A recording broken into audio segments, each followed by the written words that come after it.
The story begins with several carriages stop and some soldiers starting to prepare for a battle. An army of beings resembling goblins with improvised weapons rushes towards the carriages to loot them. However, all the mercenaries there stand in defense to fight against the monsters. And then the two groups charge at each other, with the only thing remaining being a sea of blood from all the beings involved in the fight. A bearded nobleman, watching the battle while smoking a cigar, complains because these attacks were happening day after day. Distracted, the poor fat man does not notice that some beings were gathering behind him to attack. When the man realizes it, he can no longer react, but for his salvation, a person with long hair charges at the beings to counterattack. The goblin tries to hit the long-haired man, but is immediately cut in half without even seeing it. With a sword in one hand and a shield in the other, the man defends against another monster's attack. He uses his shield to counterattack, hitting the goblin's head and throwing it far away. But despite this, there is still an enraged goblin charging our protagonist, aiming to kill him and avenge his companions. The irritated man stops using his shield as defense, leaving his hands free, and immediately grabs the poor goblin's skull. With one hand holding the monster's skull and the other holding its arm,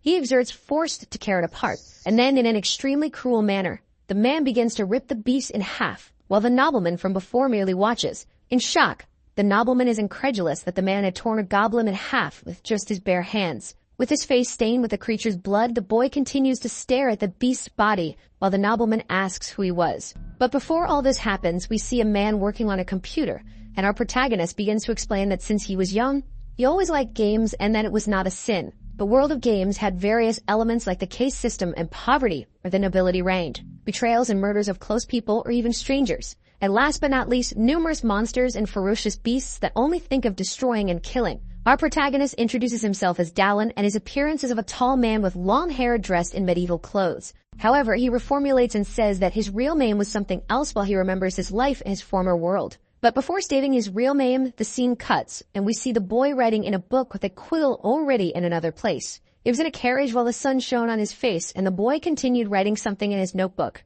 A bald and bearded man arrives and says it was time to change shifts, notifying Dallin. Dallin puts away his notebook, then asks if something had happened, and the man replies that no, everything was very quiet as not even a single goblin had appeared. They continue talking about the weather and why the creatures were no longer appearing while Dallin starts getting ready. However, the horse-drawn carriage passes over a stone, causing the bald man, who was drinking, to spit out his drink. Dallin finishes preparing and wishes his friend a good rest, then leaves. The man wipes the liquid he had spit out and the one in his mouth, only wishing Dallin good work. As the boy leaves the carriage, he's greeted with good morning by several people around. We see that the carriages from before are arriving at a huge city, and Dallin begins to explain that 2 years ago, he started the tutorial of this game. He informs that the starting point of this game is known as the Bastion of Humanity and was called the Labyrinth City Pasion. Looking at the huge castle and all the structures, the boy says that it was on a completely different level from what he saw through his computer screen. Walking towards the gates, the boy adds that it was a huge city with many people and also the only safe way to go to the underground labyrinth.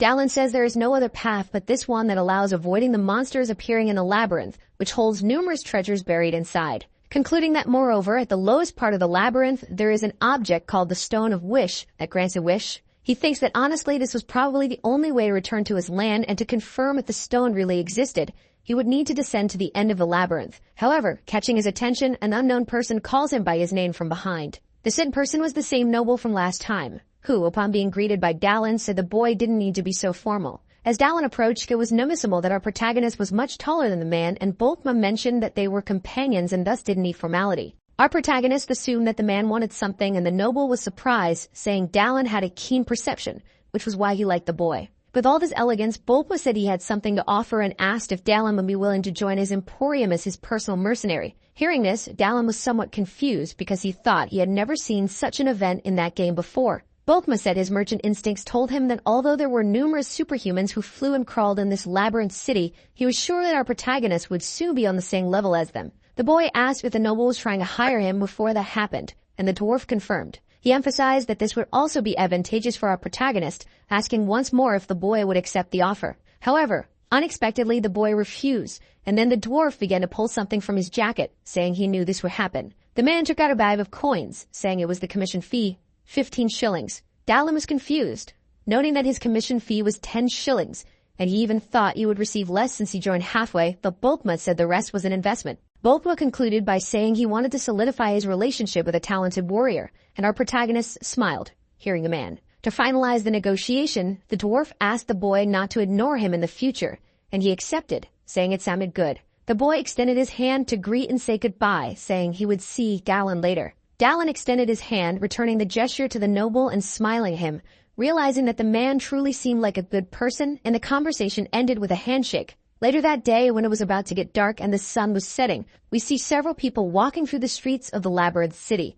Our protagonist was one of them, and the boy seemed confused, immersed in his thoughts, ignoring everyone around him. He recalled the offer the noble had made, thinking that during his gameplay he had never seen anything like it. The boy thought he had never seen such an event before, which meant that the game's events could change depending on his actions. Dallin concluded there was a very tempting offer, but as soon as he arrived there, he already had something to do because it was all predetermined. The boy continued walking through various streets, alleys, and suburbs of the city. Our protagonist Ian passed through poor areas and finally arrived at a place with a sign. The boy looked at the establishment and confidently said he had come to the right place, then walked to the door. Dallin opened it, and upon entering, we see it was a bar with many people talking and drinking. Some mercenaries were discussing their missions and laughing while celebrating. Others were stressed about something, taking out all their anger and hatred on the drink and alcohol, and some were already drunk, sleeping. Looking at the whole situation, surprisingly, Dallin was happy, saying this was definitely the place he desired. Walking and looking around, he began to explain that a little after the start of the game, but something caught his attention, and looking to the side, the boy saw something shiny that surprised him. Our protagonist opened a malicious smile, showing some sharp teeth upon seeing what he had seen. Looking at the bright light, you saw it was a kind of ghostly corpse that was translucent. The system screen appeared, saying the boy had discovered the pathetic soldier's corpse, and we see that the person had been killed there by dagger attacks. The system informed that if the boy collected the body, he could inherit the abilities as well as the skills and items of the dead person. Smiling and staring at it, our protagonist began to think, wondering what the best weapon to deal with that ridiculously difficult game would be. He extended his hand, and all the green energy began to flow into his arm, and the boy collected the corpse, saying he would reach the end of this game no matter what. We see our protagonist using the computer, saying he liked challenging games. While adjusting his peripherals, the boy mentions he enjoyed the controllability commonly referred to as physics, and for that reason, he got bored with very easy games. However, this game was difficult even for him, as he stared at his monitor and watched his character get shredded by a huge ogre. Looking at the game over screen, he adds that the main character was weak, and besides that, the monsters were extremely strong. The world inside the game was heading towards ruin. Every allied NPC was either seduced by demons or busy trying to stab him in the back. Drinking energy drinks to stay awake day after day, he says he died about 100 times but was determined to see the end of this game one way or another. Then a system notification appears asking if the player would like to buy the selected items, giving the option of yes or no. Seeing this, our protagonist gets annoyed but says he would spend that money while wondering what kind of cursed game charges to reach the end. Then moving his mouse to the yes button and clicking, he adds that he would have uninstalled it if not for the amount of time he had invested in the game. But in his current life, the boy bangs a mug of mead against the table while sighing, saying he should have just uninstalled that game. Looking to the side, the boy stares at the translucent corpse on the floor while other people continue drinking in the bar. Still staring at the figure, the boy says that luckily he was sure other people couldn't see it. That was called downloaded content or hair, a feature where a new character could inherit the abilities of the main character who died in the last round. And for players who died hundreds of times, this opened up the possibility of infinite growth. Leaving some coins on the counter to pay for the drink he had consumed, the boy gets up saying there was just one flaw in that system. It was that he had to personally go to the place where a body died and collect the corpse yourself. As he stands up and faces the corpse, still hesitant and somewhat incredulous about everything that was suddenly happening in his life, the boy extends his hand. He uses the ability to collect the corpse, and then all the green aura that was around begins to move towards Dallin. Dallin starts being surrounded by all the green aura while observing all that happening to him. Absorbing the aura that surrounded him, his strength, proficiency, and everything he was entitled to begin to increase. However, something he didn't expect appears, and the boy gets a little confused looking in one direction. The system notifies him that he had discovered a skill called the Haemon's Armed Combat, and then informs what that skill did. Looking at his hand that had a purple energy ball, the boy closes it using the skill and wonders how that character had this ability. But ignoring this fact, the boy smiles, saying it was all great while thinking about the possibilities that would give him. The man says his business there was over and so he would leave, but a person sitting at one of the tables turns their attention to Dallin. Next to his henchman, the crime boss, says he had never seen Dallin's face and that the boy seemed like a mercenary, so he asks what brought the boy there. The man asks Dallin if he knew the business ethics of that place, and the boy asks what he was talking about. Still a little drunk, the bandit says that the business ethics were a money fee that Dallin should transfer to him and Maroon, the manager of that inn. Maroon continues saying that as long as the man was there, he could eat and drink safely, and hearing that, Dallin interprets it as a threat. Our protagonist, hearing what the mercenary was saying, looks at a dagger in the same's pocket and recognizes it. Remembering a corpse he had just absorbed, the boy recalls that this was the bastard who had killed him before. However, to the bandit's misfortune, Dallin says that unfortunately he had no money to give, and the man gets irritated asking if the boy really had nothing. Maroon imposingly goes up close to our protagonist, staring at him with a murderous aura. His henchman next to him, a muscular bald man, tries to go after the man, but Maroon stops him saying that it was all right and he would let Dallin go. The bandit questions Dallin if the boy had paid for the alcohol, and the boy confirms. Trying to act the good guy, the boy says the boy should go his way, he would make an exception and let the boy go. Dallin calmly turns to open the door, not noticing that behind him, Maroon has an extremely psychotic aura. The bandit begins to draw his dagger, and with a threatening aura, charges at our protagonist. The boy seemed unaware of what was coming, only looking ahead as he was about to open the door. However, turning with an even more frightening aura, Dallin says he already knew about it and counterattacks the man. Outside the bar, people are going about their lives normally as they walk the streets that night. When everyone least expects it, the bar door opens and Maroon comes flying out from our protagonist's strike, ripping the door off and being thrown far away. The bandit, upon being thrown, hits his head and back against the wall on the other side of the street, falling to the ground and becoming dazed. Dallin, while cracking his neck, says he wouldn't fall for that failed tactic twice and curses the bandit. Still somewhat dazed and irritated, Maroon orders all the bandits inside the establishment to attack, and thus several armed people surround Dallin. The bandits, seeing the size of our protagonist, question whether he was really a normal person and if he had come from somewhere up north. The boy feels somewhat embarrassed, just scratching his face and looking around at all his pursuers. However, showing a darker side, the boy smiles, thinking there was a new skill and that this was a great time to test it. Without any fear, the boy drops his sword and shield on the ground, cracking his knuckles and intending to fight with bare fists. In a haughty and mocking manner, he makes a signal indicating that all the bandits could attack him, provoking them. Seeing the man's attitude, everyone charges at the boy, stating he was arrogant, and then advances against him. One of the bandits wielding a small blade leaps at our protagonists, saying the boy should die. But Dallin was merely concentrating a purple aura in his hand, waiting for the bandit to come into the lion's den. Then, when the man was about to hit him, he opens his fist one last time, closing it immediately afterward and striking the bandit's stomach.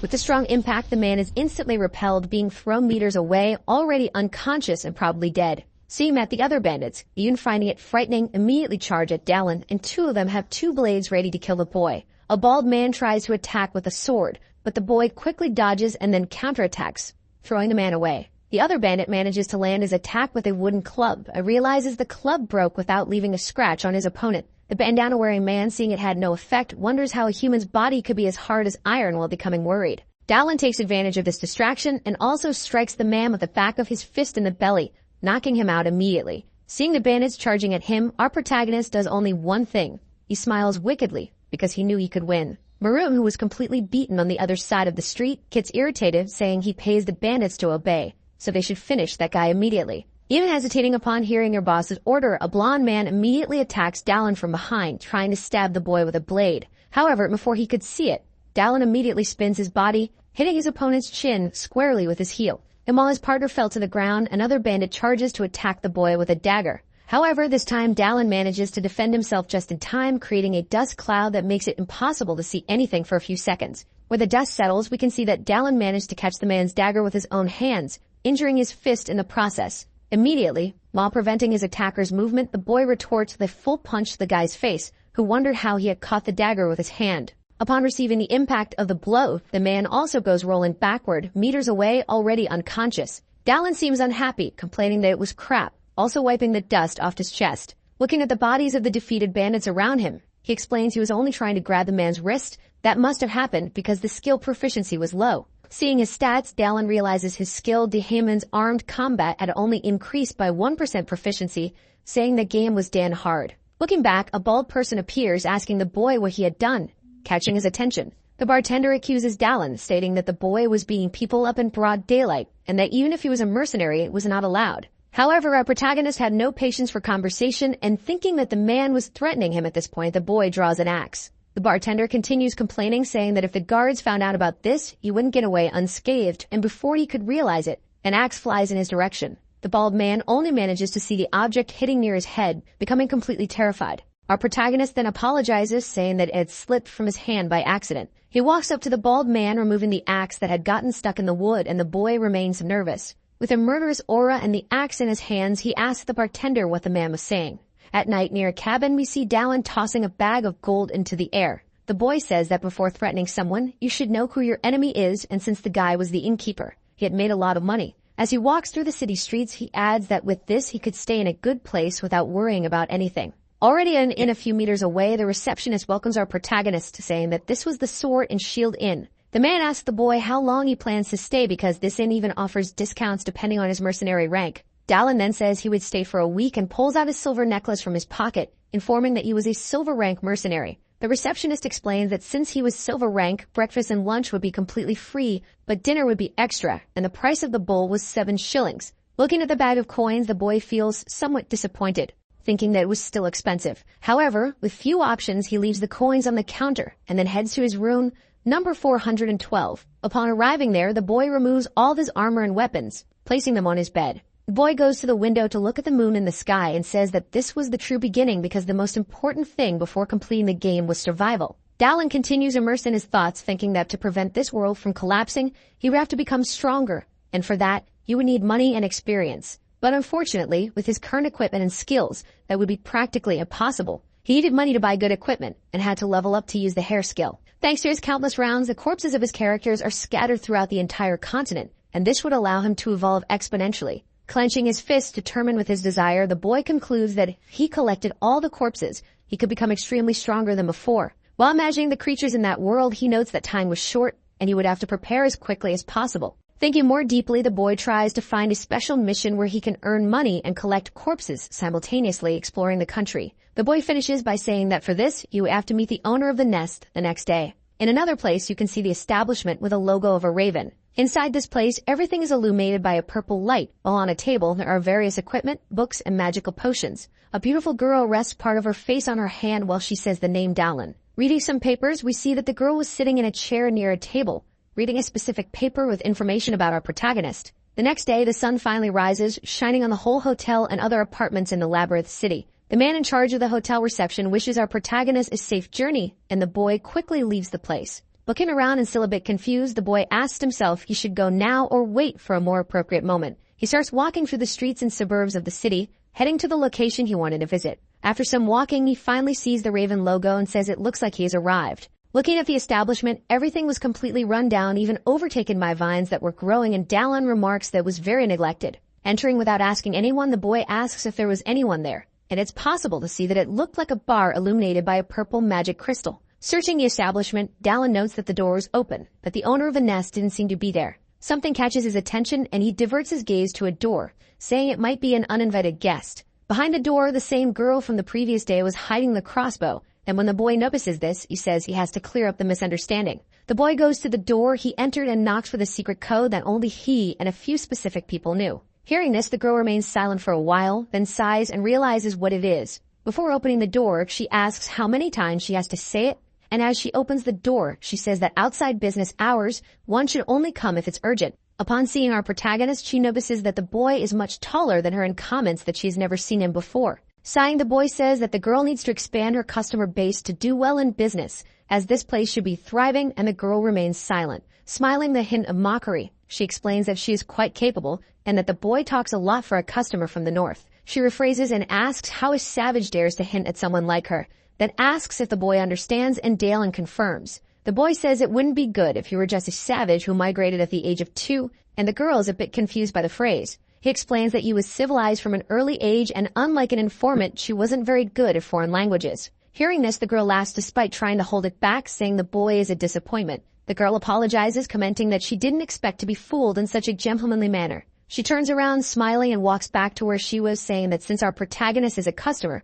he will be served tea. As she turns, our protagonist notices the girl holding a crossbow and feels a bit nervous, sweating. He thinks that his chest was almost pierced, and with a knowing smile, the girl simply ignores him. Inside, the girl serves tea to Dallin, saying that even if he has heard about her, they should introduce themselves. She introduces herself as Sienna, stating that she works as a simple informant for the Raven's Nest, but is actually the owner of the place. The boy introduces himself as Dallin, saying he heard that he could accept various types of missions there. As she sits across from him, the girl confirms that he can take missions if he wants, but asks how the boy discovered that place. The boy replies that it was Bolkma who told him, and he also said that if she offers alcohol, he could drink, but if she offers tea, not to drink it. Irritated, the girl says that the man's tongue is too loose and asks if our protagonist saved his life, to which the boy says it was something like that. She explains that the code the boy used to knock on the door is something only truly close people know, so she tried to take precautions. The boy says that collateral damage is too great for a simple concern. But changing the subject, the girl asks if he wants a mission.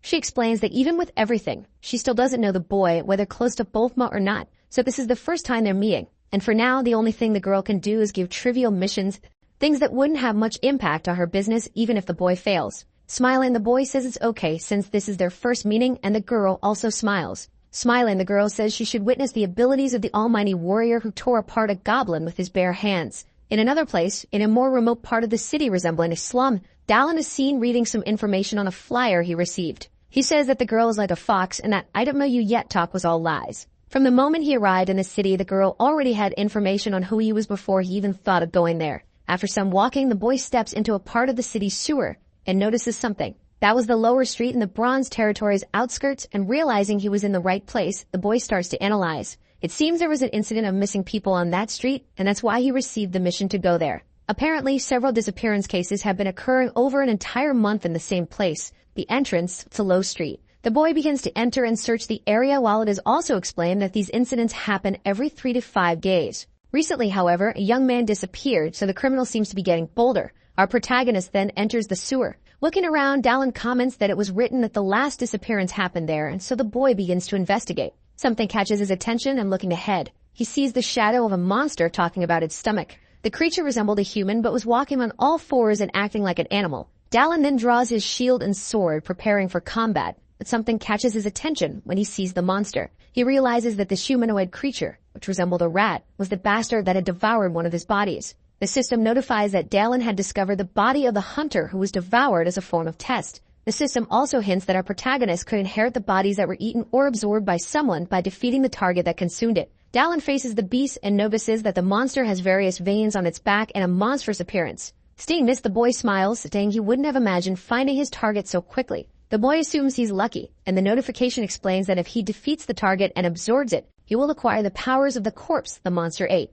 Raising his shield to defend himself, the boy comments that the monster is either a low-level half-monster or a low-level boss. Recalling his first battle against the beast, he notes that the rat originally had the size of an ogre and could easily destroy buildings. The creature, in a frightening and terrifying manner, says it didn't have much to eat today and was hungry since the small meals no longer affected its stomach. Taking a battle stance, Dallin comments that since it's the beginning of the game, it seems this creature is still developing and unfinished. Realizing this, our protagonist says it's better this way since he wouldn't face the monster at its full strength, making things easier. With a wicked smile, Dallin says he can cut the monster down before it reaches its strongest level. Irritated and already without human consciousness, the beast, the furious eyes and teeth, charges our protagonist and his life. It runs towards Dallin with its sharp and gigantic claws, ready to tear him apart, trying to attack the boy. However, Dallin is already prepared and easily dodges the attack by stepping back. He takes advantage of the stop to quickly strike his opponent with a kick to the stomach. The beast is thrown meters away by the attack, causing extreme damage to its belly.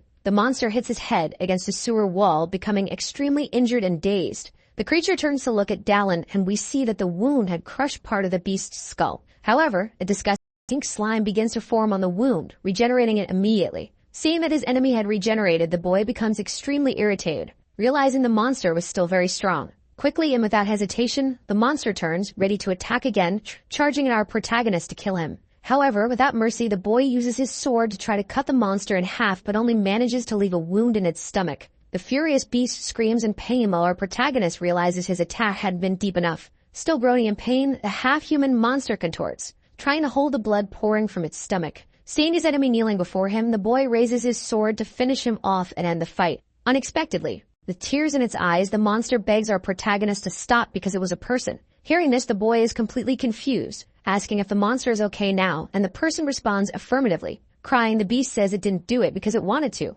while sobbing with tears streaming from its eye. He continues crying in despair, saying he didn't want to eat people and that a certain type of people put this beast inside him. Our protagonist asks who these people are. The monster responds that he doesn't know either and that they wore black robes and masks. The monster adds that these people used some strange potions and spells to transform him into this, and Dallin asks what the masks look like. Still crying over everything that happened, the beast explains that they were made of gold with a smooth surface and a large painted mouth. Hearing this, Dallin remembers something and says that as time passes, these people will give him more headaches. That's why you better be prepared to face them. And suddenly the monster starts to despair, asking how he could do this to people. The boy responds that it wasn't his fault, leaving the monster surprised and somewhat distressed. He adds that the people who turned the boy into that are the main culprits, so he doesn't need to worry. Dallin further states that he will make them all disappear, and for some reason, a monster starts to writhe. As he stands up, our protagonist thanks and sheaths his sword, thanking the monster once more. Still in tears and crying, the man says that those people fed him the flesh of his own daughter. As the boy walks away, the monster continues talking about how they forced him to eat open-mouthed, consuming flesh, muscles, and intestines. But something changes in him, and his aura reverts to what it was, making him extremely aggressive and frightening, saying he is hungry. The beast lapses back into madness, and then tries to attack Dallin again, charging at the boy while his back is turned. Realizing what happened, the boy bites his lips, becoming extremely irritated, and draws his sword. Before the monster could reach him, as an act of saving it from this suffering, the boy turns and uses his sword to finish it off. The beast's head instantly flies meters away while the half-human body falls into the sewer water. The system notifies that the boy had eliminated the monster that had swallowed his corpse, and thus he had discovered a new body. Dallin observes his former corpse and the monster's body lying in the water, cursing the world while the system asks if he wants to absorb it. We return to the raven's nest when it was already late afternoon and the sun was starting to set. Inside, we see the beautiful girl asking our protagonist if he had returned to the inn. The boy enters the place with an irritated and downcast expression, so the girl asks if he wants a drink. Without much conversation, Dallin throws a bag that was in his hands on the table, stating that he had captured the man they were looking for. The woman opens the bag and, seeing what was inside, has a disgusted look but says nothing. Seeing this, she realizes that tearing a goblin apart wasn't a lie and says she now has no doubt that Bulpa's words were serious after all. Santa takes a bag of coins from behind the counter and says that anyway, he did a good job and thus pays the 15 shillings. With a somewhat embarrassed face, the girl says the boy completed the job faster than she expected, but that doesn't mean he'll get more. Still saddened by the situation he saw, the boy says that amount was more than enough for a single trip. He also pulls out another bag from his pockets and places it on the counter, leaving Sienna intrigued and questioning what it was. With a cold expression, he explains that what's in the bag are the belongings of the murdered victims, leaving the girl confused and somewhat scared. Looking at it, the girl questions what she should do since he was handing it to her, and Dallin explains that he wanted her to give it to their families. Dallin offers to pay, but the girl says she is not an informant who extorts money using some excuse, and the boy could keep the money she would make. Smiling more relieved as if a weight had been lifted off his shoulders for the girl's kind act, Dallin thanks Sienna. He turns and begins to leave, saying he will see her tomorrow, and the girl, irritated, responds that for the 10th time, he should come during business hours. Dallin retorts that he would think about it if she offered him a drink instead of tea and try to kill him. Proud and somewhat happy, she sighs while watching the boy leave, realizing he had a good heart. Watching all this, she asks if it was really serious, since this wasn't the action of a typical mercenary who only cares about himself. Santa also says that he doesn't seem like a man who would simply be driven by a sense of justice and be stupid, getting a bit interested while looking at the bag. The girl sighs once more, saying that he's a very interesting mercenary. She says she is sure Dallin is capable of everything she commands, and already at night, we return to the inn where our protagonist was. At the inn, the boy is writing something again in his notebook. We discover that it was Dallin's diary, and he was reporting that he eliminated a demi-demon that would later become a disaster and even recover a corpse. He activates his stats window, beginning to analyze it, seeing that he had already gained a new skill called night vision. Noticing that his stats had increased exponentially, the boy says that, as he thought, he should recover as many corpses as possible as quickly as possible. This is the cost if he wants to repair the future world scenario that is approaching. There are various situations that will happen soon, such as a coven of witches who will burn a city and kill many citizens. There's also the mystery of the cultists who are trying to do something and are hiding while conducting experiments and manipulating people. An army of vampires is invading the empire, wanting to bring it to ruin and destroy it completely. And finally, an evil god, the worst being that exists, and the enemy of everything in that world.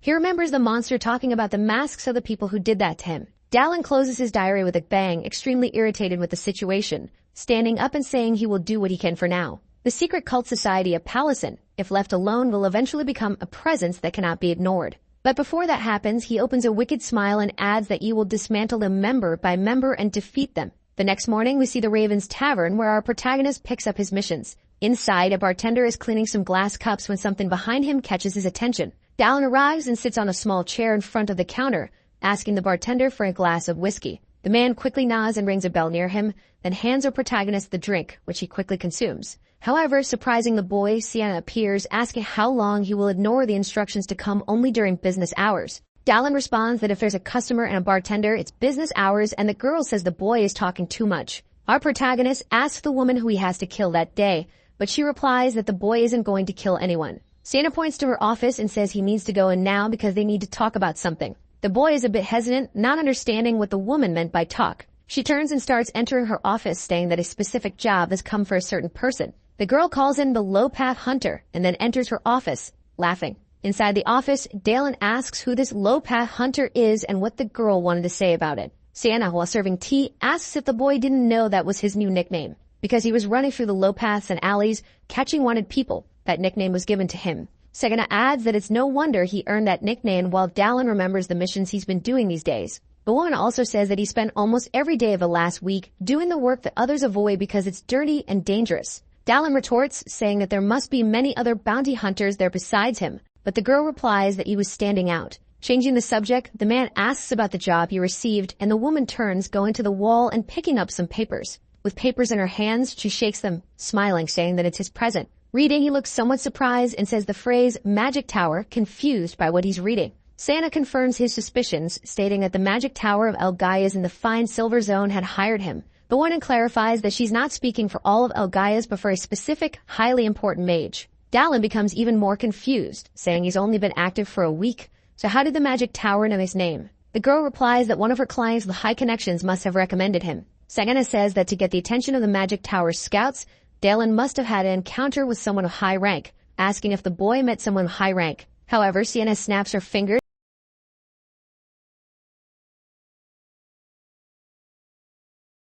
A good guess. Sienna adds that this man has connections with the Magic Tower, and he is someone she would also want as an ally if she could. Dalen takes the tea to drink as well, asking for the details of the job. Already in the evening, Dalen is looking at something while being illuminated by the moonlight. The request was related to the missing disciple of the elderly mage, the only disciple of that ancient mage from the Magic Tower of El Gaia's, who disappeared in the city's sewers. As he walks through the city streets, he says the reward would be a florin if he found any trace of him and double that if he brought the boy back. Smiling, he adds that mages treat their direct disciples like their own children, and if everything went well, the Magic Tower might owe him a favor. And so he was sure the tower would pay when the time came, and as he walks, the boy mentions that Sienna had promised a qualified guide to assist him. Then a figure surprises our protagonist, asking if he was Dalen, the low-path hunter. We see that the guide is a girl, and with a smile on her face, she says hello, stating that she would guide the boy through the sewers for this job, and her name was Penny the sewer cleaner. Upon seeing the guide, our protagonist is completely incredulous, noting that the person looked like a child. Down in the sewers, lighting the place with a torch, Dalen asks if the sewers are the foundations of this great city, and the girl responds that they are and that she takes care of everything. Our protagonist notes that the girl seemed very attached to her job, and proudly, Penny confirms that she is. Dalen tells Penny that she might encounter demons or criminals and asks if she doesn't find it dangerous, to which the girl responds that she does, but it's worth it. Sweating, impressed with the young girl's personality, our protagonist notes that she is very positive and high-spirited. Dalen also asks how long the girl has been working there, and Penny replies that it has been about 3 years. As they walk, Dalen is impressed, noting that most people don't last more than a year in that job, so the girl is a veteran. For a moment, the girl stops and says they are close to the spot marked on the map. Hearing this, Dalen diverts his attention and, looking to his side, asks if a young mage disappeared there, and the girl confirms that it's possible to see a vast area in the sewers filled with sculptures and unknown corners. As our protagonist explores, he notes that the missing disciple is from the Magic Tower of El Gaia's, who are earth mages, so the underground sewers are advantageous for them in a fight. If he was a direct disciple of the ancient mage, the boy must be highly skilled, and for someone of his caliber to be kidnapped. Then the person responsible must be that guy, as the boy looks idly in a direction, thinking and imagining someone we don't know. This person was one of the biggest nuisances among the cultists, and when he fully develops, he will be called a one-man army. However, this person is still far from the completion of his powers, and for the sake of the future, Dalen should kill him now. As he walks through the sewers, looking at the water under his feet, the boy sees a shining object and notices something. Picking it up, he realizes it's a necklace, and Penny, seeing it, responds that it's a single-use defense spell necklace given to tower disciples, and Dalen already knew that. Observing more closely, he notes that the crystal is no longer lit, meaning the spells stored inside are exhausted. In other words, this was the mage's final destination as they observe the nearby structure. Looking at a certain object, the boy becomes somewhat reflective and hesitant, thinking about what to do next. Seeing an entrance, he calls Penny, and when the girl responds, he asks if she is good at fighting. Dalen stares at a specific place, stands up, and draws his sword. Penny replies that she's good enough to defend herself, and Dalen responds that's sufficient. Our protagonist prepares for a bloody battle about to begin. Wielding his shield and sword, In the same hand holding his shield, the boy also holds a torch and positions himself in front of Penny. He asks the girl to stay behind him for a moment, then some beings begin to emerge from the entrance our protagonist was watching. Several monsters resembling humanoid frogs walking on two legs appear with their grotesque appearance. With their tongues out, the monsters drool as if eyeing two prey, ready to devour them. Seeing this, Galen calls the creatures frogmen, noting that even though they are lower-level monsters, they had high intelligence, making them difficult to combat. Looking back, Dallin sees Penny wielding a knife in a combat stance and nodding, realizes he has nothing to worry about. However, immediately some frogs charge at our protagonist, aiming to kill him once and for all and accomplish their goal. In reaction right after seeing this, Dallin positions his sword for an attack. As soon as one of the monsters gets close to him and is about to attack, the boy swiftly cuts it in two before the monster can react. The other two creatures, which were behind the fallen beast, also move to attack, intending to use the moment when Dallin is distracted. However, with extreme ease and coldness in his eyes, the boy also cuts the two creatures in half, killing them instantly. Penny, however, is startled, making a face and staring at something in front of her, asking Dallin to look immediately. As Dallin pays attention ahead, he notices that one of the creatures is starting to come with a certain tool to attack. Not only that, but an army of frogmen is coming from the entrance, ready to kill Dallin and end his life. While wiping his face from the blood of one of the beasts, the boy starts to laugh, saying that maybe it's not an army, but a company there. Smiling wickedly, ready for battle, our protagonist adds that none of that matters. Preparing for battle again, this time he charges at the monsters, saying that nothing will matter after he kills all the beasts. After a while of a bloody battle, we see Penny holding her blood-stained knife, surprised by something. The girl can't even speak what she saw, and when we look around, a pile of frogmen corpses is scattered throughout the sewer. Dallin, his body completely stained with blood, asks if Penny is okay, and the girl replies that she is, thanks to our protagonist. As she approaches Dallin, the girl says she has been part of the cleaning crew for 3 years, so she can handle 2 frogmen. Suddenly, the boy asks the girl not to come closer, leaving her confused while he positions himself in front of her. Suddenly, a sword comes toward our protagonist, who barely manages to defend himself. He then throws his tool aside to draw his axe, intending to throw it. In a dark passage where nothing can be seen, the boy throws his axe, which spins towards something. It seems to hit one of the frogmen, making a monstrous noise suddenly. Penny, scared, asks how our protagonist knew there was a beast there, and he explains that monsters become more ferocious when hunting humans. Actually, the man was using his night vision ability, allowing him to see in the dark, and he notices that only 2 remain, with the last one fleeing. Penny asks what they should do, and Dallin explains that they will chase the monster since its lair is probably not far away. The woman, staring at our protagonist, feels somewhat embarrassed, saying he is extremely incredible. Dallin, noticing the girl had stopped walking, nudges her, asking what she's doing since they should go immediately, and the girl agrees. After a long walk, they reach a hidden room with a throne. Penny, still a bit scared by the situation, leans a little on Dallin and nudges the boy, pointing out that someone is sitting on the throne they are seeing. On the throne sits a mage holding a staff imposingly, and Dallin notes that it's the first time he's seen the boy in person. The pagan mage expelled from the magic tower, Derek, sitting on his throne, asks who our protagonist is and if he is the one who touched his experimental sample. Dallin thinks that the pagan mage was one of the bosses who gave him an unforgettable death, and the boy confirms to Derek that he was the one who killed the rat man because he was taking a stroll.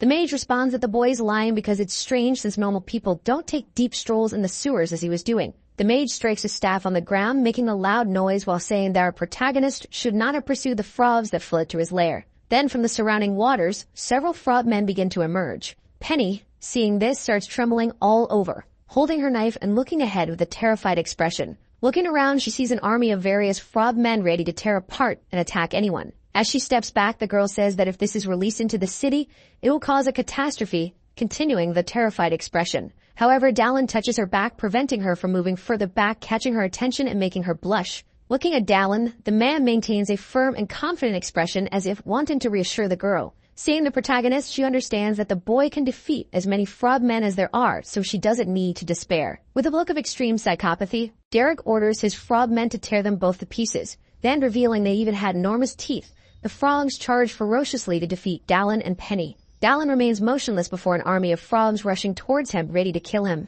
Holding a blood-stained sword, the boy asks Penny to stay behind him while he fights. The boy starts walking towards his opponents, reassuring Penny that he will finish this quickly. With a cold expression, Dallin states that if the conjurer dies, all the frogmen will die as well. Observing hundreds of these creatures coming at him with only a shield and a sword in his hands, he says there's only one answer. Swinging his sword with fluid and rapid movements in one direction and another, the only thing visible is the splatter of the creature's blood. One of the frogmen, about to attack Dallin, only sees his arm being cut off, roaming in pain before he can react. Still with a cold and frightening expression, our protagonist begins to shred several frogs while saying he would kill everyone in the way to get to the summoner. With just one step for momentum, the boy leaps forward, passing and eliminating several frogs without giving them a chance to react. After dashing forward, one of the frogs comes at him, opening its mouth and revealing immense sharp, pointed teeth, ready to devour our protagonist. However, quickly, with a look of disgust at the sight, the boy splits the frog's jaw in two, preventing it from attacking him. As he lands on the ground, several frogs surround the boy from all directions, not allowing him to escape. With just one hand, he prepares himself, clenching his fists, and quickly punches two of the frogs, eliminating them. He notices one of the frogs trying to attack him from behind and swiftly reacts, cutting it in two before the frog can see. The battle continues with several creatures attempting to attack our protagonist from all directions to compensate for their lack of strength and skill. But with all of Dalen's swordsmanship skills, he can easily kill most of them. But his sword breaks in the process. Due to the number of frogs attacking, even his shield falls apart, leaving the boy with bare hands. And then all the frog men seize this opportunity to attack our protagonist, who intends to fight with his bare hands and kill all those beasts. He uses his Dahaman ability to fight with his hands, furiously stating that he would finish off all those damn frogs. Several beasts continue trying to hit our protagonist, who with only his fists crushes their skulls and stomachs. Throughout the fight, the boy maintains a cold expression, only clenching his fists and staining them with the blood of his victims, showing no mercy. With a single blow to the stomach of one of the frog men, he can throw it against the other creatures, sending them flying.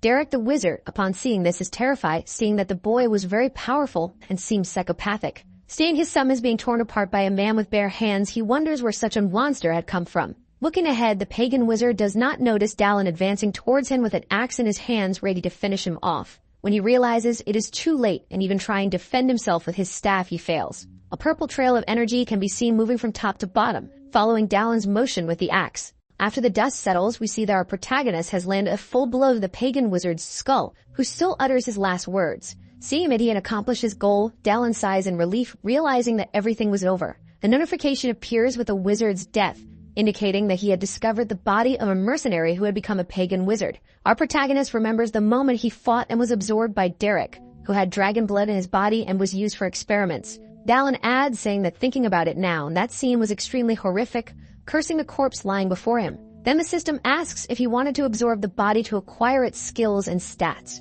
Our protagonist then stretches out his hand, opening his fist, and uses corpse gathering to increase his stats. With green energy flowing through his body, all of his stats begin to increase, especially sense energy and mana. He also gains an ability called Dragon Blood Regeneration, which he can obtain in his former body, and he is already at 6% proficiency. Bulge on our protagonist, and the boy starts to feel something flowing through him, causing extreme pain. A golden aura starts to spread across Dalen's body, making him appear covered in a gold-like energy. Everyone in the room, including Penny and the frog men, are incredulous, not understanding what is happening. For a moment, the boy remains still, feeling all this energy flowing through his body, making him extremely powerful. With confidence, the boy turns, drawing the attention of the frog men and asking if they are ready for what is about to happen. After showing his new strength, all the frogs stare at our protagonist, trembling with fear. Fearing what would happen, they immediately flee before they can be killed. Seeing this, Dalen sighs a bit, closing his eyes and thinking about something. However, his thought is interrupted by Penny calling his name, and the boy opens his eyes to see the girl. The boy walks up to Penny, saying he told her to stay away, and she runs, asking if Dalen is okay. A bit frightened by everything that happened before her eyes, Penny asks if the boy is really human, and the boy asks what she means. Penny starts to say that even though the boy is human, not everyone is like Dalen, as he killed dozens of frogs with just his hands. Dalen asks what she thinks about something, and the girl doesn't understand the question, asking back why you suddenly asked that. Our protagonist responds that he only asked because he had nothing else to say, and the girl agrees but says she wanted to say something. Embarrassed, touching the tips of her fingers, she says that even though it's the first time they've met, he is different from all the other people she has known. Extremely shy, the girl says that being near him makes her feel he could do anything. She says she doesn't care if Dalen is human or not, as what matters is that the boy is himself. But Dalen interrupts, asking her to wait. With a slightly embarrassed expression, the boy says he wasn't talking about her thoughts. He wanted to know what she thought about where the pagan mage hid the hostages, leaving the girl completely red like a tomato. The girl gets irritated, saying that if he doesn't explain what he's asking, she won't understand. Elsewhere, in a church with an upside-down cross sculpture, we see some people talking. 4 hooded figures are conversing, and one of them says the reason for urgently calling this apostles' meeting is because Derek has died. All the others are shocked, and one of them asks how a powerful pagan mage like him could have been killed. The mage conducting the meeting says that even though he was the last to be admitted, he wasn't the type of person who could be easily killed. One of the masked figures asks what happened to him and the army of 500 frogmen, unexpectedly leaving everyone in the room incredulous. The man responds that half the army was killed. He also explains that the rest fled in fear, and that's how Derek died. One of them asks if it was the guards who did this. Other masked figures also ask if it could have been someone linked to the silent company, but they also receive a no as an answer. The mage conducting the meeting says it was done by a single person, leaving one of the masked figures in shock. They continue talking, wondering why the bastard Derek kidnapped a direct apprentice of the elder mage, but an apostle enters the room. All the other masked figures their bow, greeting the great apostle responsible for everything. The man wears a mask like all the others with a smile, but unlike the rest, he walks with an elegant and imposing posture, showing his power. He walks to the center, sits on his throne, and says that the reason he called them there was to say not to fear, just a mercenary. The masked woman who was previously worried asks if it was really a mercenary who single-handedly killed an army of monsters. However, the chief apostle tells her to shut up immediately, making the woman scared. The great apostle explains that he has moved up the date of the grand plan because Derek's death doesn't mean their plans will change. One of the apostles, hearing that the grand plan will be put into action, realizes that this means something significant. Then the chief of all says to release the funds to buy ingredients for the secret drug and bring those who can wield weapons. Irritated, he adds that if things don't go well, they should pressure everyone with the power of the economy since that is the reason they're increasing their power. The man says that nothing has changed and that the order of evil will begin with them and the day when the 7 walls collapse is not far off. He orders everyone to prepare for the day the 7 walls will fall while all the other apostles continue listening, bowed before their master. Elsewhere, after a long time, we see a magic tower in Algaias at a bronze branch. Looking at an extremely fancy clock, watching the hours pass, we see Dallin sitting in a comfortable armchair. The boy remembers Sienna saying that the person who had given the mission wanted to see him personally could give him extra compensation. Happy, Gallon continues looking around, saying there's nothing wrong with him receiving an additional reward, and that's why he's there. Bored and with no one calling him yet, the boy opens his status window, making it appear immediately. He begins to read about the skill he had acquired, Dragon Blood Regeneration. Regeneration, one of the many characteristics that come from dragon blood, was applied to humans but consumes a lot of stamina to use.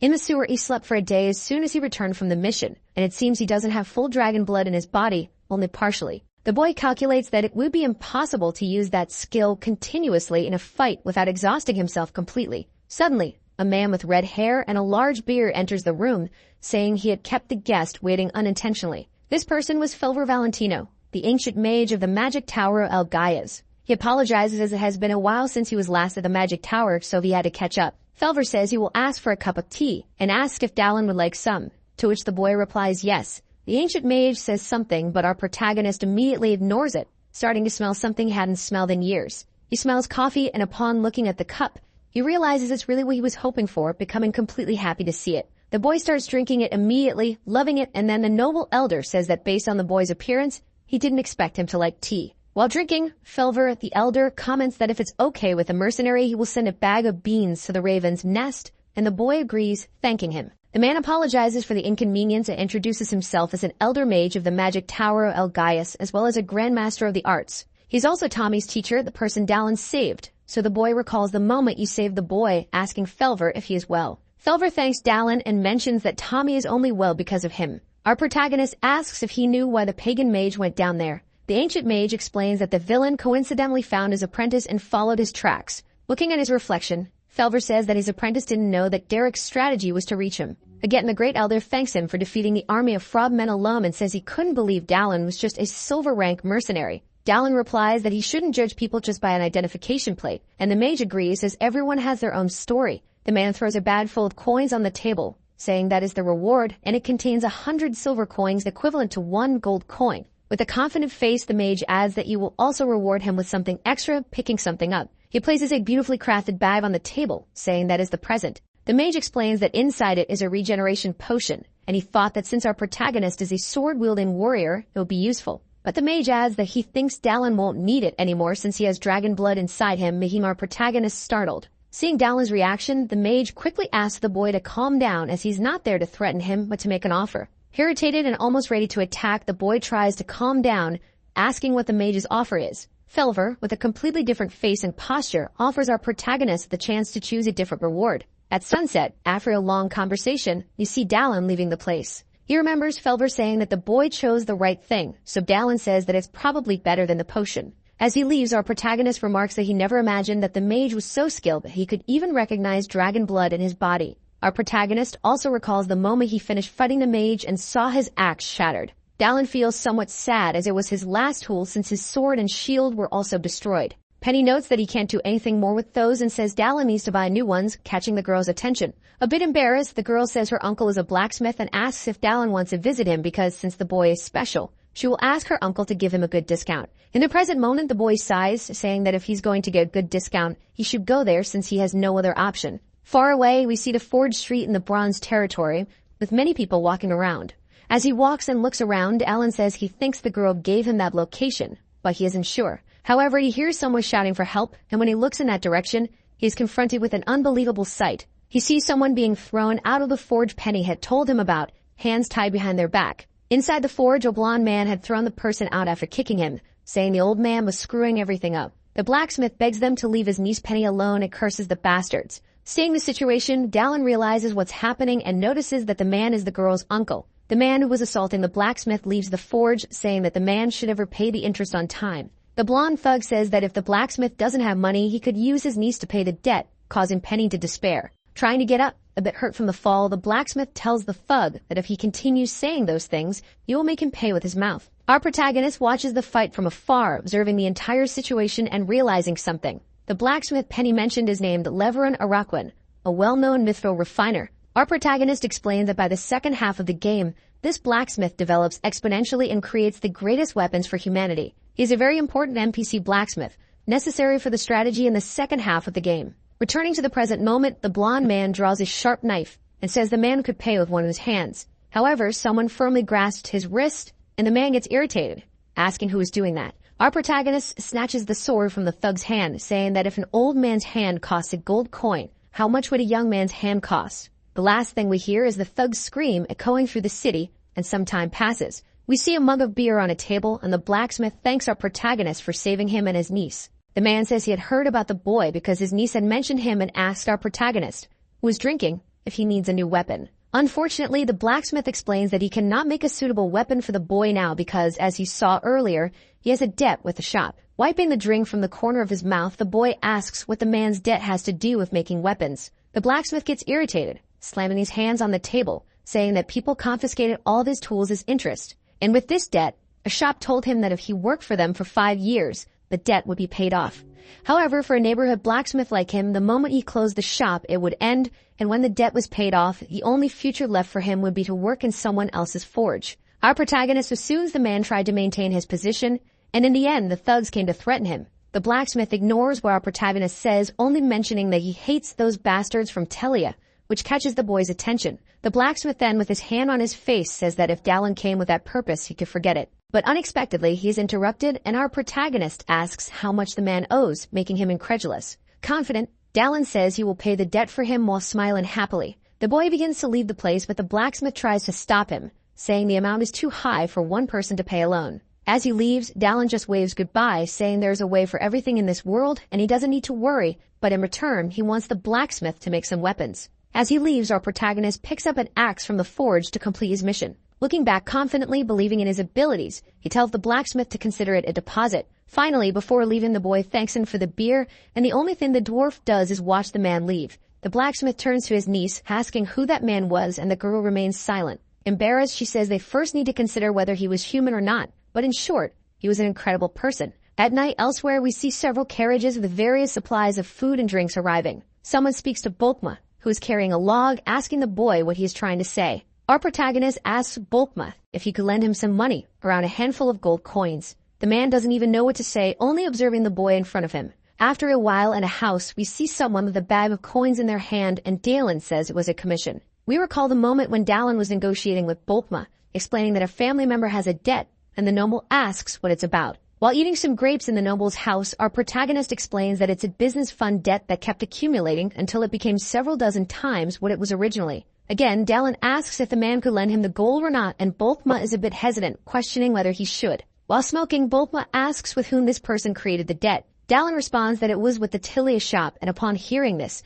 the dwarf makes an irritated face, clearly displeased. The noble then says he will lend the money, and Dallin, eating an apple, says it seems the man also has connections with Telia. Our protagonist asks what he should do in return, and the noble says he thinks quickly. While extinguishing his cigar, he says that the Telia shop is an organization with dirty funds, so he arranges to meet Dallin tomorrow at the same time. Dallin starts to explain about the Telia shop, an organization illegally created by the Apostles of Retrograde, a group of cultists. They control most of the commercial power in the Bronze Territory, a place that is essentially the life of the cultists. Dallin didn't plan to meet them so soon, but since they got involved, he will have to crush them. Our protagonist says he would confront them now. They are still a legal merchant association, meaning fighting them openly is very risky. First, he needed to get Leveron out of their clutches, and something comes to mind, making the boy a bit shocked. The boy, looking ahead, notices something he doesn't want to see as he looks at Leveron and Penny's forge. Irritated, the boy realizes it's in front of the blacksmith's shop, meaning the Telia bastards have started moving. Quickly, to protect his allies, the boy begins to run towards the forge without stopping.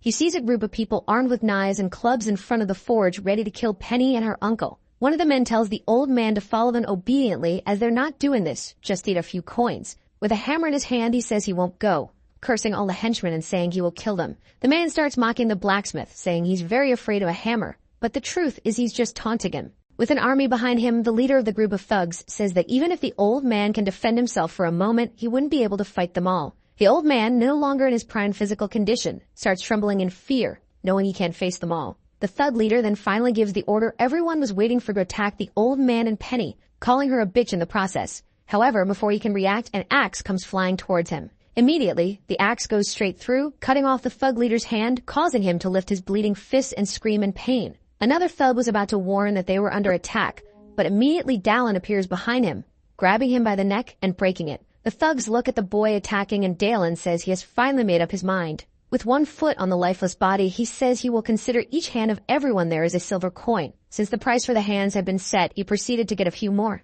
His armed combat skill had been activated. The first face struck by his fist was crushed like a stomped soda can. The next in line received a punch to the stomach to reflect on his conduct. The third one, even armed with a sword, couldn't defend himself. There was nothing those fools could do. Even so, those who hadn't been beaten yet tried to react somehow. But they had no success. Since they were numerous, one of them said not to be afraid because their attacker was unarmed. He heard this with a smile on his face because he didn't need to be armed to handle them. As soon as they arrived at the place, they were shocked by the scene. The street now had a grim decoration with unconscious bodies lying on the ground. A bystander crawled away in fear, saying they had been attacked by a monster. His neck was stepped on, preventing him from crawling further. With his foot so close to the man's head, he finished the job. The two who had arrived wanted to know who had taken down the fools. Without answering the question, he tossed them a sack containing 26 coins. But the man couldn't believe this young man had done all this for him. In response, he said there was nothing to lose by being friends with a blacksmith as long as he made him some weapons as requested. Looking at the ground, he noticed something different about one of the bodies.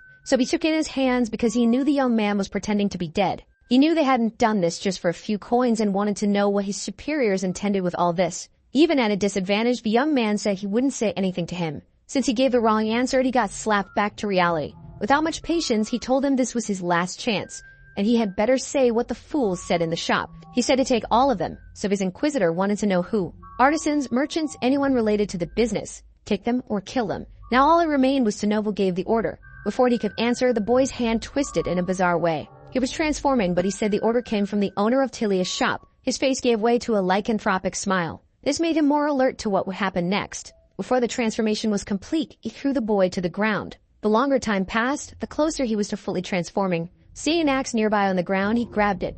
Now that creature was just a body without a head. The blacksmith didn't know what it was, but he heard from the man that it was a half-monster. Apparently, they could now use semi-monster transformations in real life, a faster development than he had expected. As he was leaving, he told them to go inside, lock the doors, and stay there for a few days. But the blacksmith wanted to know where he was going. In his memories, he knew Tilia's shop hid repugnant things. He was headed to Gallius Emporium because he thought they were targeting one of his wealthy clients. Once he was done there, he would return to get his armor and weapons. In a room, a large chandelier lit the space. He thought it must be a coincidence that even Dallin had gone to speak at Tilia's shop. They had always been suspicious, but he had learned that lately, they were buying a lot of goods. It seemed they were preparing for something big, more than just business. That's when he remembered the man asking what he'd like him to do in this situation. But he would leave the details for when he showed up again. Having coffee as the first activity of the morning was certainly wonderful. It didn't take long for him to be startled by someone suddenly entering through the window. It was Dallin, who had arrived in an extravagant manner. He didn't know why Dallin had arrived so suddenly,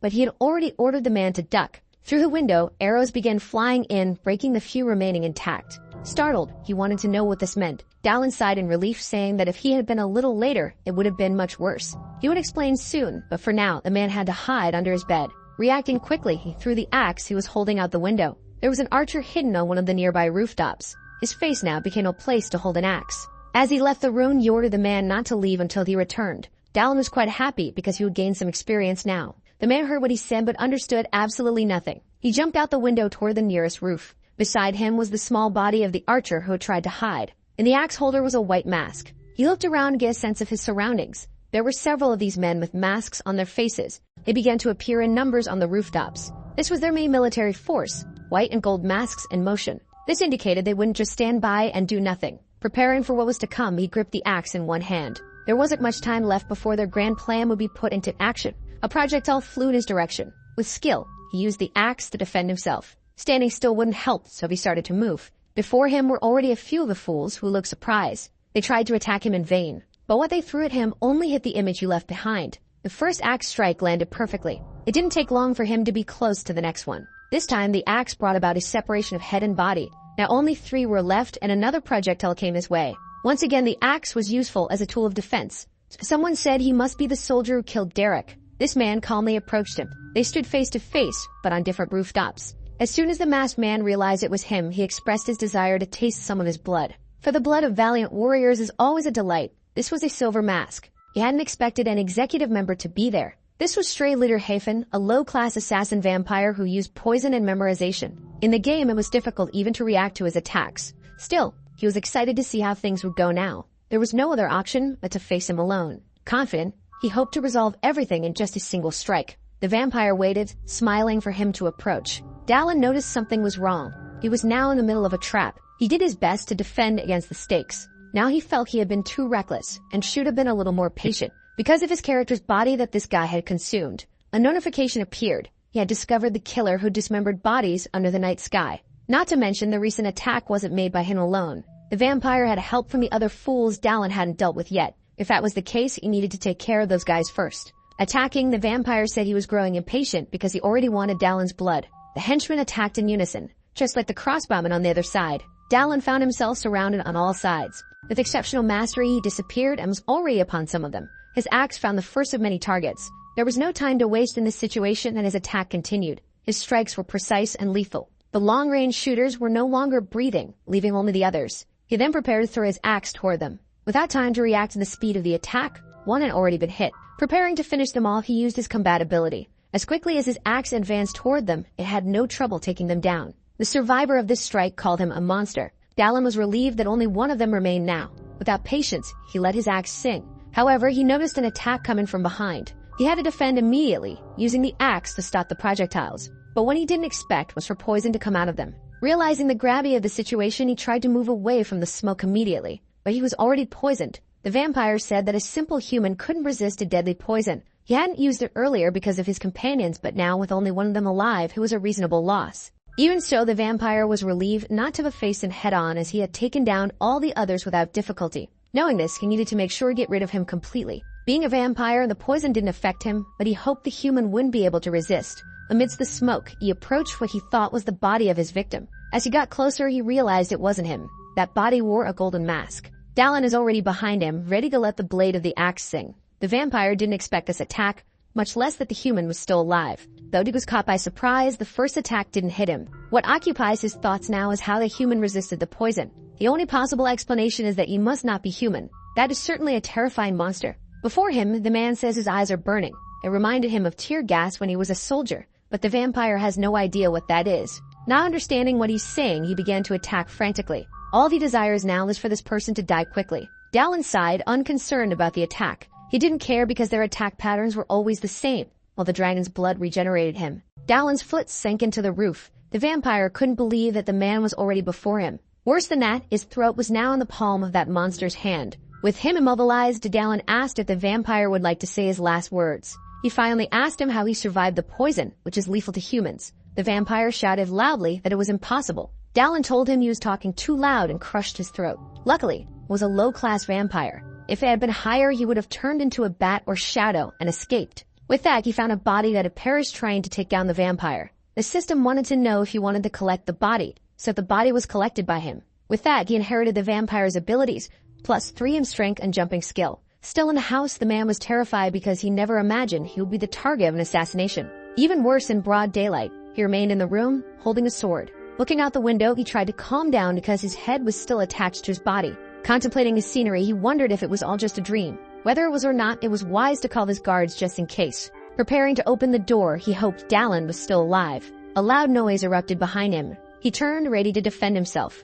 However, he felt ill and collapsed. Downstairs, Dallin said he needed to better control his strength now. Returning, he told the owner of the emporium that he had completed his task, but found him unconscious. He thought he might have been poisoned, but again the man didn't know why his mouth was foaming. In the room, someone entered, wondering what all the noise was about. The person who entered was Sienna, and to her it made sense that the noise was caused by Dallin. Even so, he wanted to know what she was doing there. She brought the information he had asked for. The 3 of them sat in the room drinking tea while they talked. The man wanted to know if she was the informant from the Raven's Nest. She confirmed that she was. He couldn't believe she had an infiltrator in the emporium, but if that weren't the case, she wouldn't have known where Dallin was. Looking at him, she spoke again, saying she had the information he requested. She discovered which organization those silver masks belonged to. Since she had obtained it from the sewer incident, he hadn't thought she had enough time, but the girl had proven more capable than he expected. The question was whether she had done it right, so they asked who they were. They were heretics serving an evil god and called themselves Apostles of Regression. Additionally, there was one more thing. That book was the ledger from Telia's shop. Upon inspecting the book, he discovered a few more things. The owner of Telia's shop was one of the executives of the Apostles of Regression. In recent days, they had been buying large quantities of medicines, metals, and weapons. All these goods were stored in a warehouse they had purchased a long time ago and had neglected. Dallin knew the place and hadn't expected them to have been there all this time. There were signs of the masked men there, as well as the people they had kidnapped, along with their henchmen. It seemed they intended to turn the hired thugs into semi-monsters and use the artisans to make weapons. This was the prelude to a war that would soon take place. He wanted to know if there were any updates on the Bronze Guards, since she was close to the commander of the Silent Company. She had spoken with him, and it seemed he would cooperate, but it would be difficult to attack the place without concrete evidence, and it was also outside his jurisdiction. However, for Dallin, that wasn't a problem. They just needed to create a justification for the guards to intervene. After the conversation ended, night fell over the city. A man complained about the cold, saying the winter was harsh. They could have sent the henchmen for that task, not the faithful followers of the cult.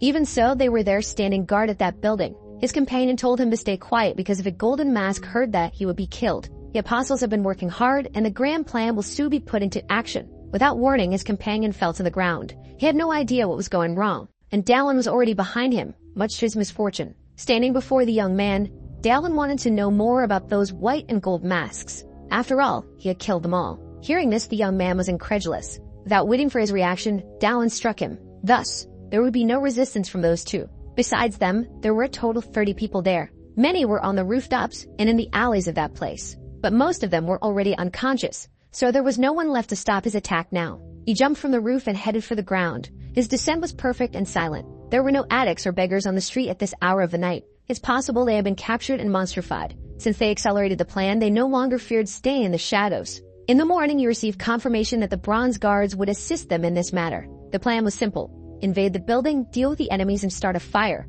Once the fire began, the guards, who would coincidentally be nearby, would help extinguish it. With that, they would gain access to heretical evidence. In theory, it was a perfect plan. Only one thing bothered him at the moment. The building had 5 floors in total, and the owner of the tile shop must be inside. If an invasion occurred, he didn't know if that person would flee or stay in the place. Regardless of what happened, Dallin was prepared for what might come. After all, whenever possible, he had to step on them. He took a moment to catch his breath. The worst outcome of the plan would be losing the shop's intel. To avoid that, he would choose another method. With that, he began to move. Dallin ran with the speed of an Olympic sprinter who never took a doping test. His steps were powerful and firm. He prepared to jump using his newly acquired ability. Without apparent difficulty, he was almost at the top floor. In midair, he chose a spot to gain access to the building. His hand prepared a punch to make an entrance. The window shattered, and he was inside the building now. It had been some time since the last time. There were cells in the place, but no one was guarding them. This prison held captive the half-monsters. They tried to break free through the bars of their cells,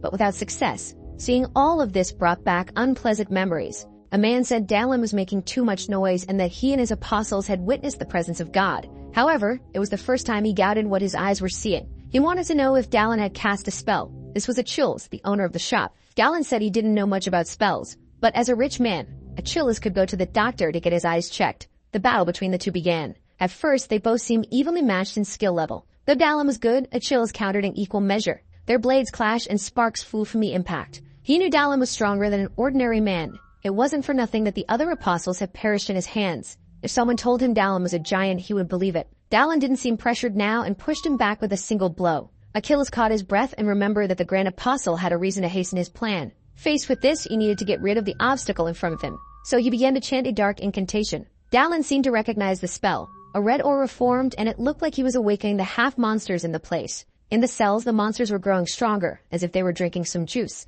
It would take some time for the spell to take full effect. It was time for Dallin to act before things got worse. He threw his axe toward the masked man to distract him, but Achilles positioned his sword ready to defend himself. With one strike, he deflected the axe, sending it back into Dallin's hands. Without wasting time, Dallin leaped to attack him. Despite the strength of the blow, he was once again stuck by the sword. However, Achilles once again felt the disproportionate strength of this man. From below, Ani was on a collision course with the mask on his face. Achilles takes the first blow. He couldn't block it. The force was enough to shatter his mask. Despite that, he wasn't disoriented and managed to use his sword to strike back. They exchanged cold, intense glances during the duel. Dallin wielded his axe with mastery. Achilles, anxious, prepared to do whatever he could to stay alive. The two charged at each other once again. A succession of clashes followed as both were incredibly fast. Dallin, using his axe, managed to pressure him. Since he only used one hand, he was able to prepare the other for a punch. Achilles was struck squarely again. He writhed in agony, nearly coughing up his guts. Dallin simply watched the trajectory of his opponent's body. Fallen, Achilles coughed, trying to recover from the damage. That should have been more than enough time. Then he said, "Anaxitarian," and bluish flames appeared behind him. The half-monsters in the area seemed more and more out of control. But as the flames rose, they appeared to fall under control. For a brief moment, calm reigned until the monsters began to go berserk again. They broke out of their cells. Dallin waited for them to get a little closer to him. The system notified him that he had discovered a mage who used a body sword. It was a great opportunity since experience and bodies were coming his way. The monsters swarmed him. They did everything they could to keep him in the middle of them. But what emerged from the swarm were countless cuts. Achilles watched in disbelief, unable to comprehend that Dallin wasn't even tired. His armor, hidden beneath the tunic, had been destroyed by that man's fists. Looking at him, Achilles thought about what else could be done. Holding his sword, he knew there was only one way to take down such a monster. He needed to set an ambush while Dallin was distracted, fighting the monsters. He would use a skill he learned in the Order of Knights, where he put everything from his past into it. In his current state, there would only be one opportunity. He waited for the right moment. Finding an opening, he advanced through the monsters to strike Dallin. In a few moments, he would pierce that bastard, or so he hoped. Dallin had his back turned, apparently unaware of what was happening. The blade drew nearer, and Achilles believed he had succeeded. But just as he got close enough, the tip of his sword was sliced by the axe. That outcome wasn't something within the realm of possibility. The force of the blow also destroyed the handle of the axe. Dallin didn't know why the instant death strike had happened so suddenly, but Achilles didn't understand these words. With that, Achilles began to fall to the ground wounded. Dallin was frustrated because he could no longer use that axe. However, he began to cough as he had injured himself. Blood poured from his mouth like a spring. The dragon's regeneration kicked in, and Dallin wanted to see his status window. He was still at level 6, with good stats. His body was suffering from side effects, perhaps because he had increased his strength just enough to stay balanced. He needed to be cautious. There was still one more thing. The system said he had defeated the target. He had discovered a mage who used a body sword. The system wanted to know if he would collect the body. While collecting the body, he imagined that he could have seen the end if he used both magic and swords, but the result had failed. Finally, the body collection was complete. He inherited the body's abilities, gaining 2 points of mana and 1 point of stamina. As a skill, he could now use the fire arrow. A notification appeared saying that the knowledge of the spell had now transferred to his mind. The sensation was different, and he wondered if this was the power of using mana. Saying Ignal Lot, fire appeared in the palm of his hand. It was certainly an interesting skill. With that ability in hand, it was time to play with fire. The building was already engulfed in flames. Outside, the guards ensured no one inside escaped. The half-monsters were being taken down mercilessly. Likewise, the masked ones had their escape routes blocked. In the midst of the fierce battle, the guards continued to press forward. They did what they could and managed to gain the advantage.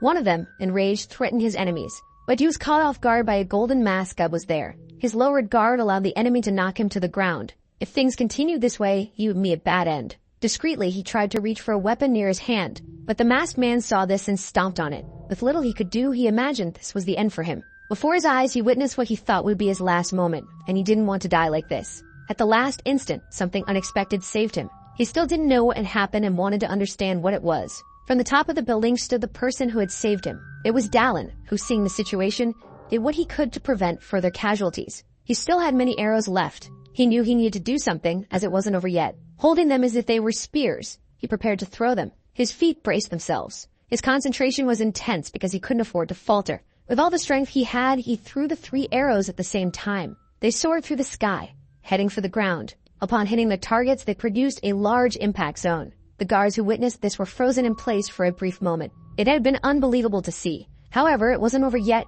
and another order was given to finish off their enemies. From above, Dallin saw that the situation was now favorable for them, and for now, it would be enough. Holding his axe, he was prepared, because he needed to join the battle happening on the ground. Focusing, he would use his jumping ability to descend all at once. With great agility, he headed toward the ground, aiming for an enemy nearby. Where the battle ended, bodies decorated the street, along with the injured survivors. The current effort was to rescue those who still had a chance at life, even if severely injured. Seeing how necessary potions were, he thought about it. He should have taken some from the old mage he had met. If he had them, he could save a few more people now. But the offer he accepted instead would allow him to save even more people in the future. Nearby, someone called his name. He was finally meeting the famous mercenary Dallin. It was Gawain, the leader of the Silent Guard squad. Thanks to Dallin's information, they had been able to pull this off, and he expressed his gratitude on behalf of the battalion. This leader was more talented than Dallin had expected.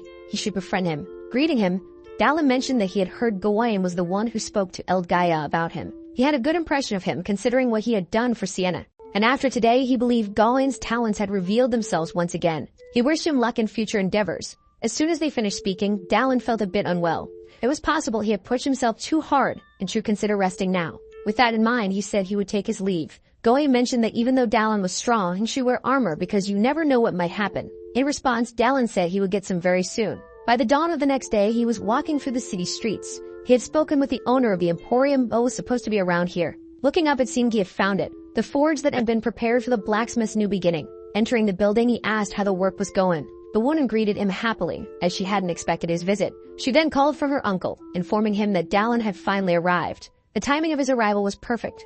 The blacksmith had just finished what Dallin had requested. Looking at the chest, Dallin thanked the blacksmith, who hoped he would like what he received. Dallin prepared to open the chest. His eyes finally met the armor. Once dressed in it, he expressed how much he liked it. It had been a great decision to ask the blacksmith to make it. This made the blacksmith happy, and he said Dallin could also choose some weapons, since his axe had just broken.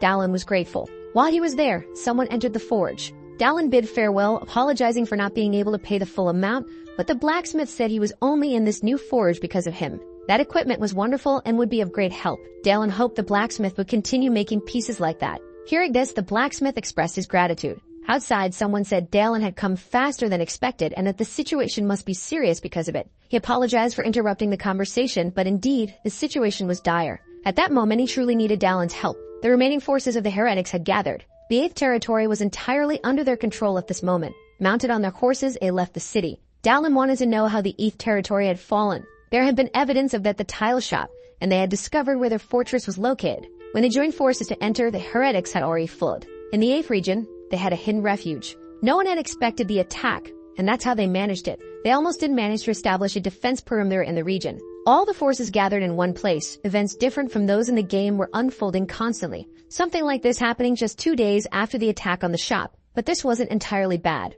If things were changing, it meant they were moving further away from ruin. He definitely couldn't miss this opportunity. At the Bronze Guard's fortress, they were gathered. A hand slammed on the table. Furious. The chief guard of the 7th territory said that if they entered there, they would be annihilated, and he wanted to know who would take responsibility for it. But they couldn't just abandon those people. That's not what the chief was saying. What they had to do was establish a defense until reinforcements arrived. But if that was the plan, the chief of the 8th region said the people there would remain in constant danger. The situation was truly delicate. One of the guards said it was his mission to prevent something like this from happening. However, the chief smiled, appearing corrupt as if things were going according to plan. His suggestion was to block trade routes to prevent supplies from entering the city. Dallin said that's not what would happen. The chief turned his attention to the stranger. The chief of the 8th region did the same. If they did nothing, the heretics would grow in numbers and attack, which would be their negligence in the situation. Hearing this, the chief of the 7th region became furious. He didn't want to listen to a mere mercenary who didn't belong to the Order of the Bronze Knights. But the one accompanying him told the man to watch his words, because that mercenary had been instrumental in the capture of Tilia's shop. Knowing this, the old man was significantly surprised. The one before them was the one who defeated the owner of Tilia's shop. Realizing that rumors spread quickly, the situation now favored him. Continuing, Dallin said there was only one thing to do now. A surprise and preemptive attack, because that's what he had learned that day. The moment you step away from your fears, all you lose are material things. It's a hard lesson to learn. Gawain said that what the mercenaries said was correct. Anyone who had participated in the attack knew they had half monsters who were beggars and addicts that wandered the streets. In this way, it was only a matter of time before all the inhabitants of the 8th district met the same fate. With this information, they became pensive. There was nothing the corrupt old man could do now. They said they were there to help. But because the initial blow was so hard, they almost didn't manage to establish a defense perimeter. It would be good to have reinforcements, but even though they had requested them, nothing had arrived yet. If they were waiting for reinforcements from the Silver Territory, they would arrive soon. The man wanted to know how Dallin knew that. Suddenly, the ground began to tremble. They didn't know if it was an earthquake or an attack. Outside, several people gathered. One of the guards wanted to know who they were. Apparently, they had arrived without any warning. The man at the front said it seemed there had been a misunderstanding, and that they were from the Silver Territory. They were from the magical tower of the Silver Territory. The timing was perfect, and it had been a long time since they had seen each other, calling Dallin an old man. Smiling, the mage said it was good to have lived so long because he had been called old by a mercenary. That's why he liked him. He was Felver Valentino, an ancient mage from the magical tower of Elgaia. In conversation, Felver said he wanted to offer Dallin another reward. If a city was ever in danger and Dallin called for help, he would do his best to assist. Now it was time to fulfill that promise. The help of mages was always welcome, and Dallin thanked him for keeping his promise. In the dead of night, horses galloped swiftly. Their rider was in quite a hurry. He needed to ensure that everyone knew his message as soon as possible. A torch lit their path. They continued through the darkness. Looking at his companions, Dallin remembered what they had discussed earlier. After sharing the plan with them, he asked them to raise their hands. Not all of them agreed with this approach. Attacking first was risky, and he hoped to do it alongside people he could trust. The chief of the 8th territory was to oversee the area. Only the elite would enter the mines. With that, all preparations had been completed. The bronze guards were being led by the leader of the silent division. The mages were also with them. It would be just them attacking the cult of regression. Their steps continued advancing through the darkness. Not far from them was the entrance to the mine. At the entrance, the mage said he could feel a sinister magic coming from within. Inside, a dreadful scream echoed down the corridor.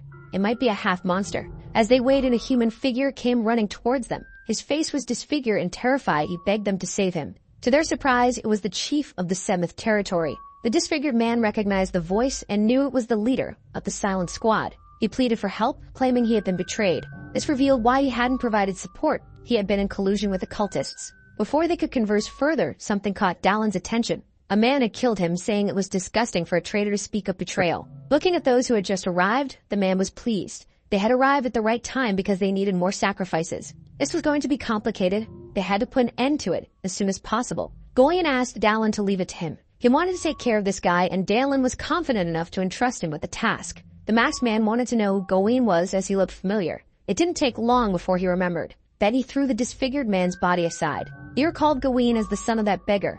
The taste of his blood had been so potent that he still remembered it. Hearing these words, Gawain was consumed with rage. However, the mage urged him to calm down for a moment longer, because that wasn't the only enemy he would need to face. Gawain didn't understand this statement, but the mage continued walking. Chanting an incantation, a small flame appeared in his hand. As he finished conjuring it, the ground beneath them gave way as if an earthquake had struck. He made another gesture, and the stones gathered to bury the masked man. One of the soldiers watched, impressed by it all. There were many more cultists in that place. Dallin realized they had been hiding in the mist, and it was possible that a mage had created it. One of the legs of the platform they were on broke. To avoid falling with it, some began jumping from the height. One of them recognized the mage and wasn't pleased to have encountered him there. The lizard man's foot hit the ground, steadying himself to avoid falling. They had all been spotted, and none of them expected the mage to cause an earthquake so soon. Since the fight was about to begin, they would respond accordingly. Some of the bronze guards were anxious about the situation. Gawain prepared himself for what might come. Dallin observed the cultists' next movements attentively. Someone behind them placed their hand on the ground.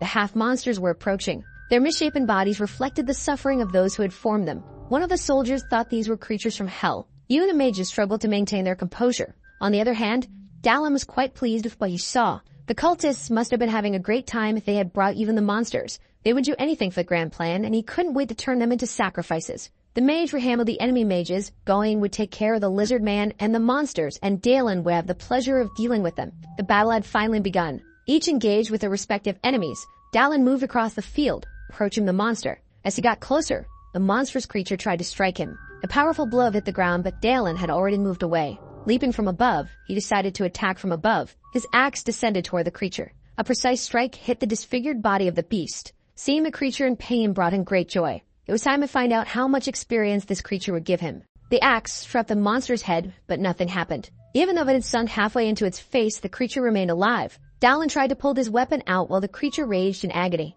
Its screams were so loud that he worried about the integrity of his eardrums. This was a monster created with mana from hell. If that was the case, it must have a mana core in its body, and indeed that was true. The axe finally dislodged from the creature's skull. With the axe free, the wound began to bleed profusely. This was an incredibly resilient creature, and Dallin knew he had to approach it cautiously. With that in mind, he attacked the monster again, this time with care to avoid his weapon getting stuck once more. This time, the creature reacted in time to block the attack, but its effort was futile and Dallin dodged it. He found leverage on one of its arms. His position now gave him the advantage as he was once again on top of the creature. Due to its misshapen body, the creature couldn't look up. Dallin's strike was devastating. There was no longer a head on that body, and its excessive size made it lack agility. He had to take advantage of this lack of mobility and aim his next attack at the chest. However, something made him stay alert. A mass of arms and hands advanced toward him. That would be a hindrance, and he did his best to defend against the attacks. Even so, the hands were too many, and they kept closing in on him. The attack pattern was as ugly as the creature's face.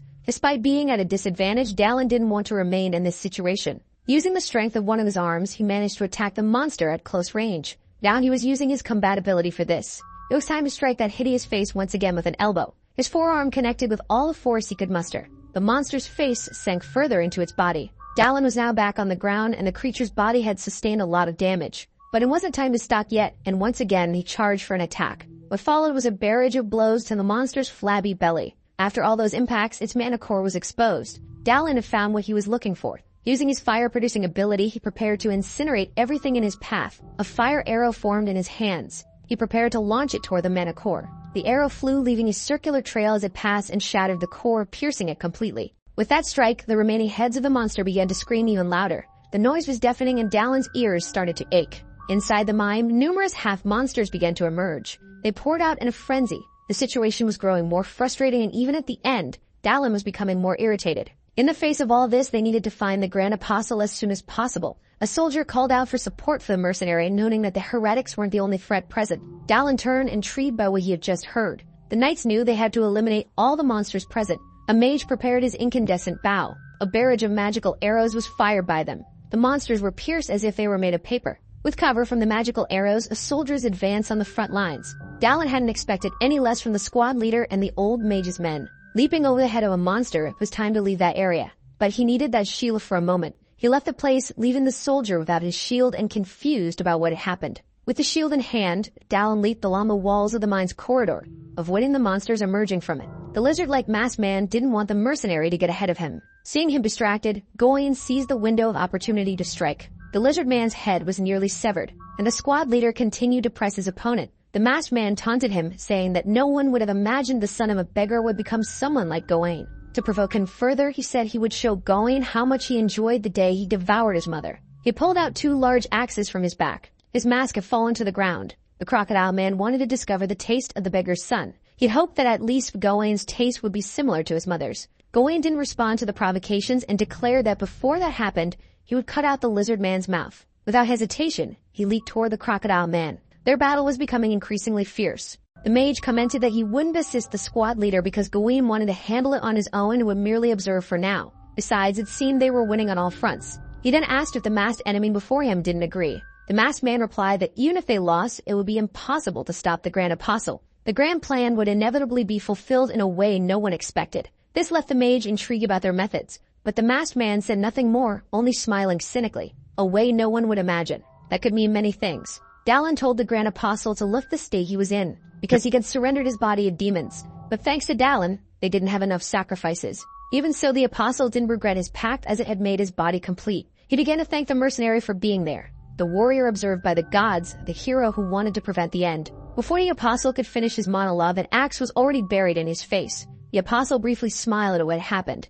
He knew he could no longer be killed by an attack like that. As the Grand Apostle, it would take much more than a single strike to defeat him. Dallin stopped speaking because he had noticed something. On the ground were several marks. He hadn't expected this. He had just found the body of the 6th apostle and that of the great warrior. After playing this game many times, Dallin had committed himself to completing it, saying it was just for fun. At times, he even led the downfall. And once he had been an apostle, his first deviation. The end of that story had been a long succession of deaths. Not even his subordinates had been spared. He had shown no mercy to any of them. At a single opportunity, Dallin had found 2 bodies. The apostle remained focused, intent on attacking him. His goal was to make Dallin another sacrifice. The tentacles made it difficult for Dallin to find an opening to strike. The apostle had formed a contract with a low-class demon, Araction. Even though it was a low-ranked demon, it had incredible regenerative abilities. The apostle commented on how skilled Dallin was at dodging his attacks. However, he knew Dallin wouldn't be an easy opponent to defeat. Suddenly, the apostle's image began to blur. Dallin realized he was disappearing. Before he could fully process his thoughts, a small cut appeared on his cheek. Now the apostle was moving incredibly fast, and there were no openings in his movements. Dallin tried to defend himself, but his enemy was already at his side. Facing imminent danger, Dallin did his best to react in time. But, unfortunately, he was already trapped by one of the tentacles. This situation was not looking good for him. Struggling to free himself, Dallin attempted an attack, but the apostle had disappeared once more. Feeling more exhausted than usual, Dallin suspected he might have been poisoned. However, the dragon's blood within him began to regenerate his body. Even so, it was taking longer than usual. Keeping up with the apostle's speed in this state would be no easy task. Still, Dallin had no other choice but to take the risk. The apostle leaped along the walls of the place with immense speed. His movements were meant to distract Dallin once again, as he positioned himself behind the mercenary. But this time, Dallin had anticipated it and was already prepared for the attack. The apostle's tentacles reacted just as quickly. Face to face with the apostle once more, Dallin was about to land another powerful blow. With his shield, he struck the ground, and though the apostle had managed to dodge, some of his tentacles were now trapped. The apostle was the one surprised this time. Unable to move, the mercenary attacked again. This time, the top of the apostle's head was sliced off. The body collapsed from the force of the blow, and Dallin planned to keep attacking. But it didn't take long for him to be surprised again. More tentacles emerged from the apostle's head, and the apostle remarked that the warrior had many tricks. Muttering an incantation, the apostle's face transformed, revealing large fangs. His appearance had completely changed. With the transformation, a spell was cast, and Dallin was engulfed in its power. The force of the magic hurled him through the air. The attack was strong enough for Dallin's dragon blood ability to kick in once again. It was much like the last time he had tried. The second body to fall to the Grand Apostle, the great warrior who had been captured. It wasn't that Dallin lacked strength in this situation. What he lacked was the endurance to keep up with the Apostle's regenerative abilities. It had been a short but extremely dangerous encounter. The power of a demon was truly incredible. The Apostle's tentacles now took the form of spider legs. No matter how many tricks the mercenaries still had, they were all useless now. The Apostle awaited Dallin's next move, knowing the mercenary was thinking of how to overcome his regeneration.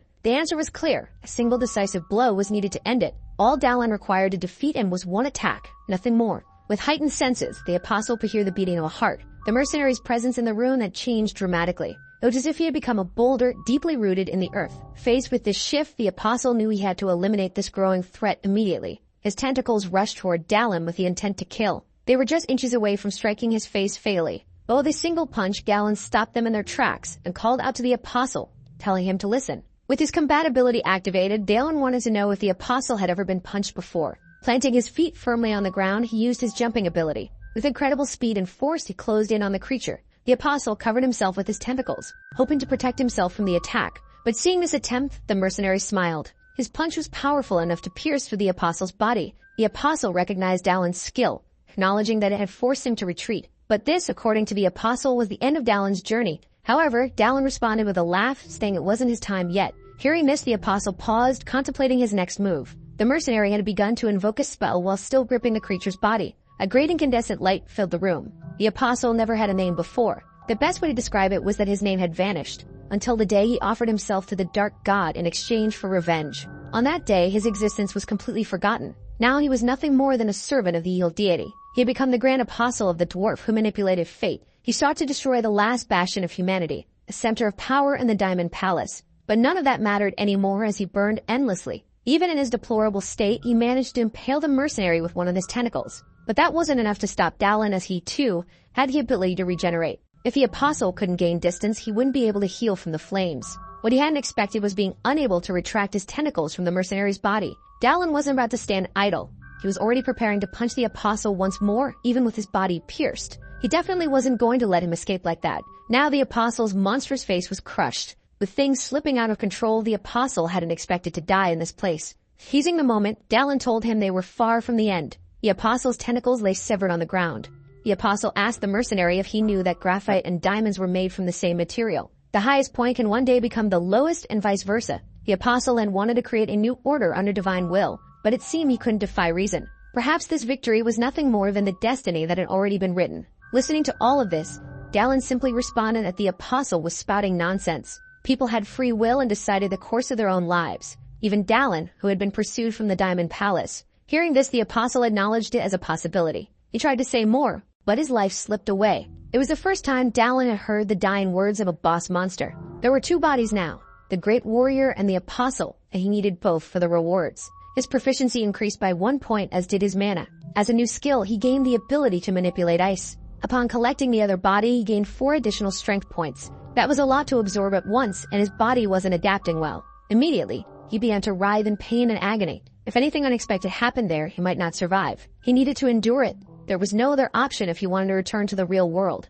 Suddenly, Dallin found himself in another place. This was the starting point of the story. He wasn't sure if it was a dream or if he had returned after dying. But as he concentrated, he felt something. His physical body was far from this place. He was resisting the absorption of the strength points. It seemed like there was something he needed to do in this place. He opened the door of the cabin in front of him. Inside, he encountered an unusual scene. It was his own room, and someone sat in front of a computer playing a game. It was the game he used to play endlessly, and the character on the screen was the one he used to create. As the person moved the mouse, they were deciding what the next mission would be. Dallin stared, stunned at the scene in the room. It couldn't just be a game. The times he played without the will to win. The NPCs he had killed. The times he gave up on saving people. He had no idea how many worlds he might have destroyed by playing. A hand gripped his ankle, pleading to be saved. Shadows emerged from the ground, all begging for the same thing. Indeed, the person in front of him was himself. But it represented his past and his original sin, not who he was now. Realizing the magnitude of the situation, Dallin became furious. Though he had stopped the destruction, it didn't mean he was free of his sins.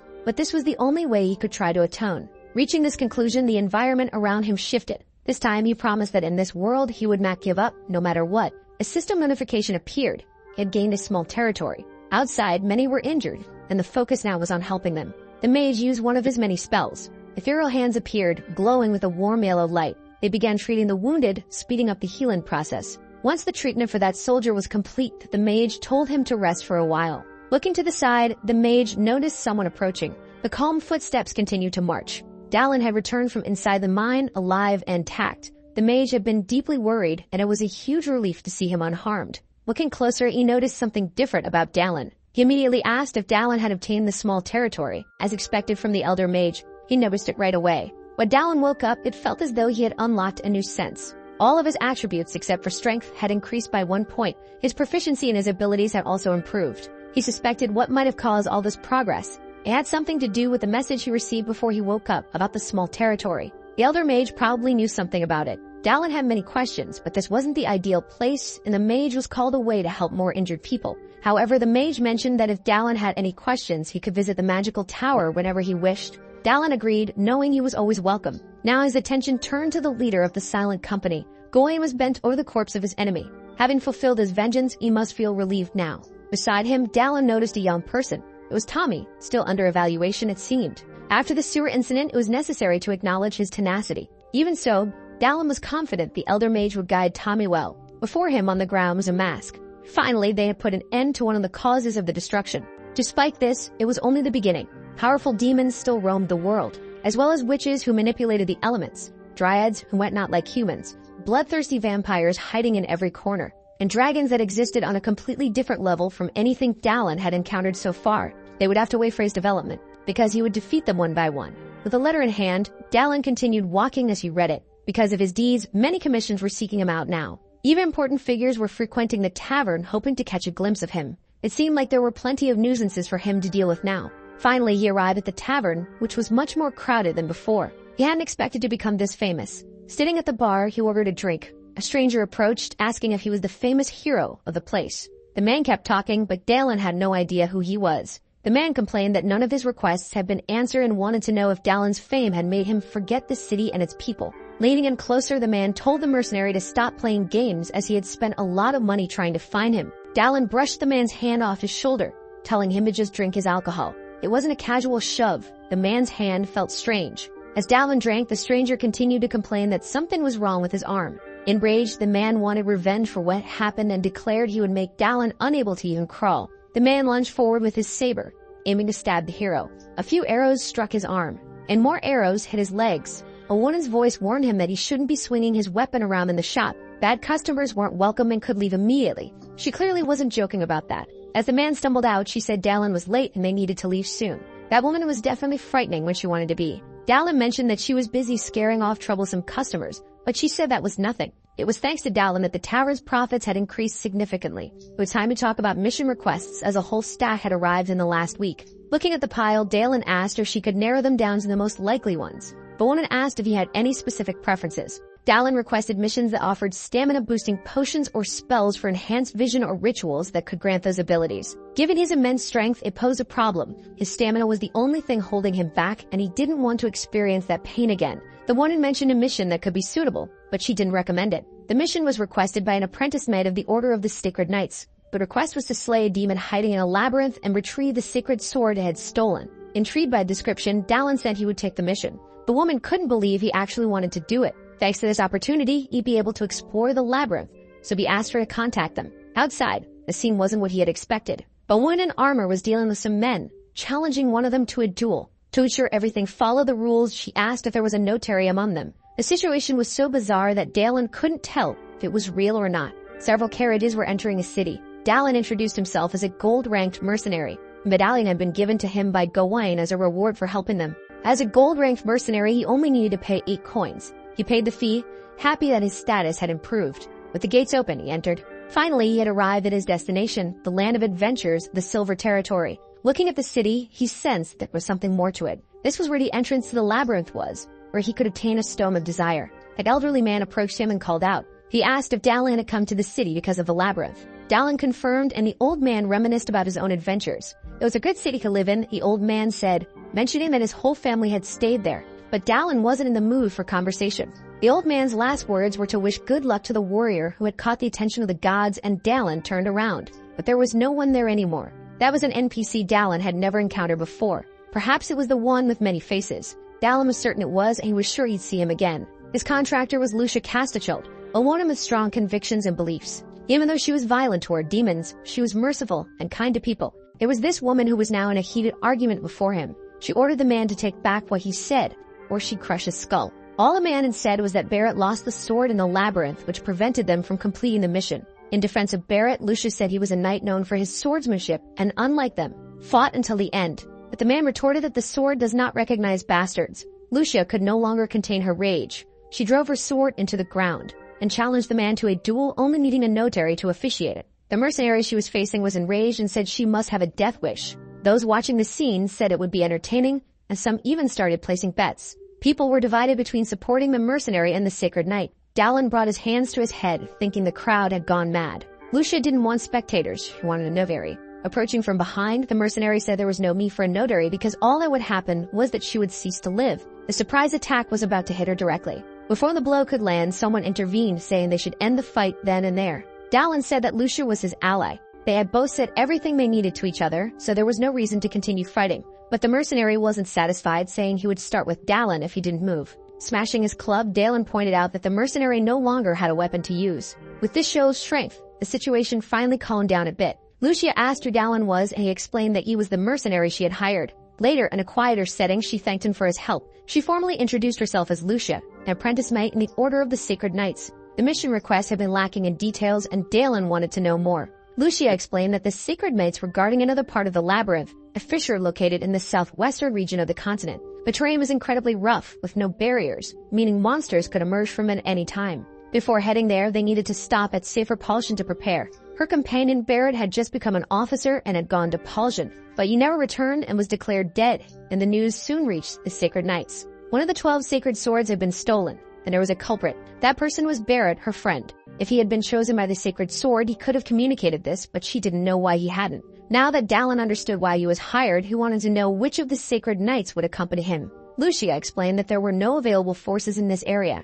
With the monsters active, there weren't enough knights, so it would just be the 2 of them in the labyrinth. Seeing this opportunity up close, Dallin realized he had a chance to help someone who'd become a heroine in the future. He told her he would wait for her at the entrance of the labyrinth the next day at 12 o'clock. Hearing this, Lucia could hardly believe it. Dallin slammed his empty glass on the table, because now they were going to recover the lost sword. At the magical tower, Dallin leaned over the parapet near the garden. Approaching, the elder mage apologized for keeping him waiting so long. The lecture had taken more time than expected. Another person accompanied him, introducing himself belatedly. It was Tommy, one of the elder mage's best students. Tommy had clearly learned something as he now appeared much more mature. He was likely there to discuss the matter they hadn't had time to address earlier, and indeed, that was the case. A great light emanated from Dalin's body. What Dalin wanted to know was about these territories. A large aura formed around him. The elder mage was impressed because Dalin always exceeded his expectations. It proved that Dalin had the potential for even greater power.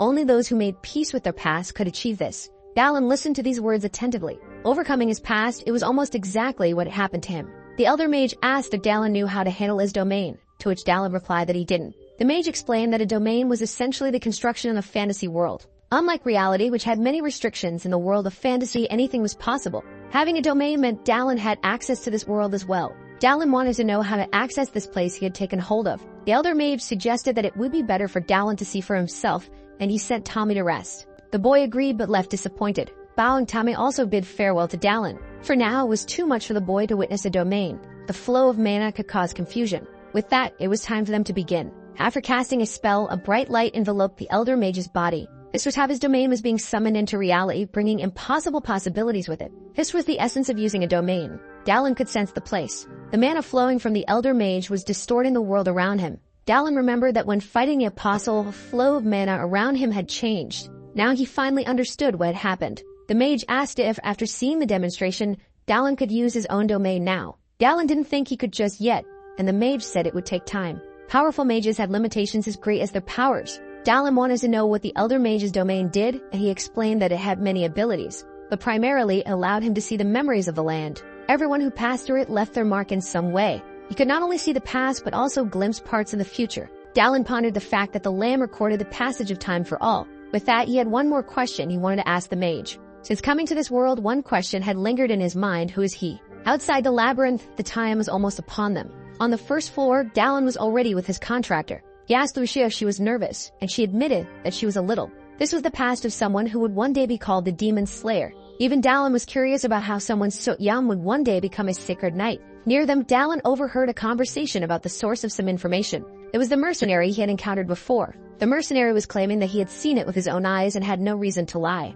The sacred knight had mortally wounded the demon. A low-ranked demon wounded was good bait for adventurers. Those who slay monsters in labyrinths are greatly rewarded. But this way of thinking was flawed because the demon wielding the sacred sword would only grow stronger. So the demon would hide the sword and accumulate power over the years. With the demon vulnerable, they could now do whatever they wanted with it. As the doors began to open, Dalin told Lucia to prepare, but she had expected a portal to appear. Instead, a large light formed beneath them on the ground. The labyrinth was below them, and the doors opened in the floor. Lucia hadn't anticipated that small detail. They fell through the portal, with Lucia terrified by the drop. They descended into a valley-like formation. Dalin managed to land without injury, but Lucia hit the ground face first. Now they were finally inside the labyrinth. Lucia asked where the others were, but Dalin explained that the mana waves were unstable here. Because of this, pinpointing precise locations was complicated, and they had fallen randomly into the first floor. Lucia was curious how Dalin knew so much about the labyrinth, given it was his first time there. Dalin responded by calling himself a veteran novice.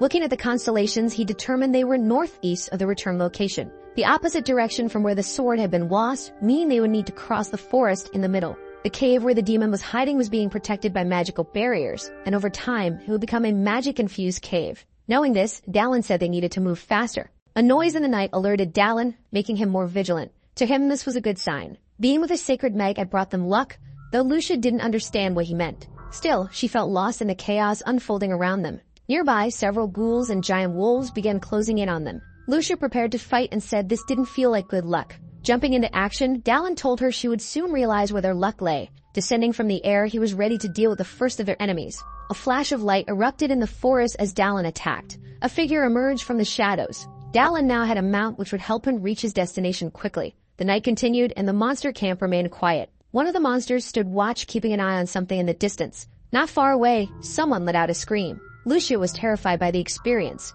She begged Dalin to stop, saying she was too afraid and feared they were heading straight for the nest of monsters. The monster on watch howled, warning its companions. They were getting close and were about to collide with the barricade. Dalin dodged, but Lucia crashed into the wall. Dalin rushed her aside, asking if she was all right. Lucia said she was fine, but was surprised by how he had used the animal's instincts to return home. Thanks to that, they had covered a great distance in a short amount of time. Now all they had to do was get out of there. But Dalin had other plans. They were in a monster nest, so they needed to eliminate all of them. He instructed Lucia to follow him carefully as he prepared for battle. Using his jumping ability, he was already in the thick of the fight. Calling the monsters to attack him, Dallin fought with skill. Lucia watched, knowing she couldn't stop this behavior. Gripping her sword, she prayed to the god of battle. Her eyes gleamed and her focus intensified. In the blink of an eye, she darted through the monsters, slicing them with her blade.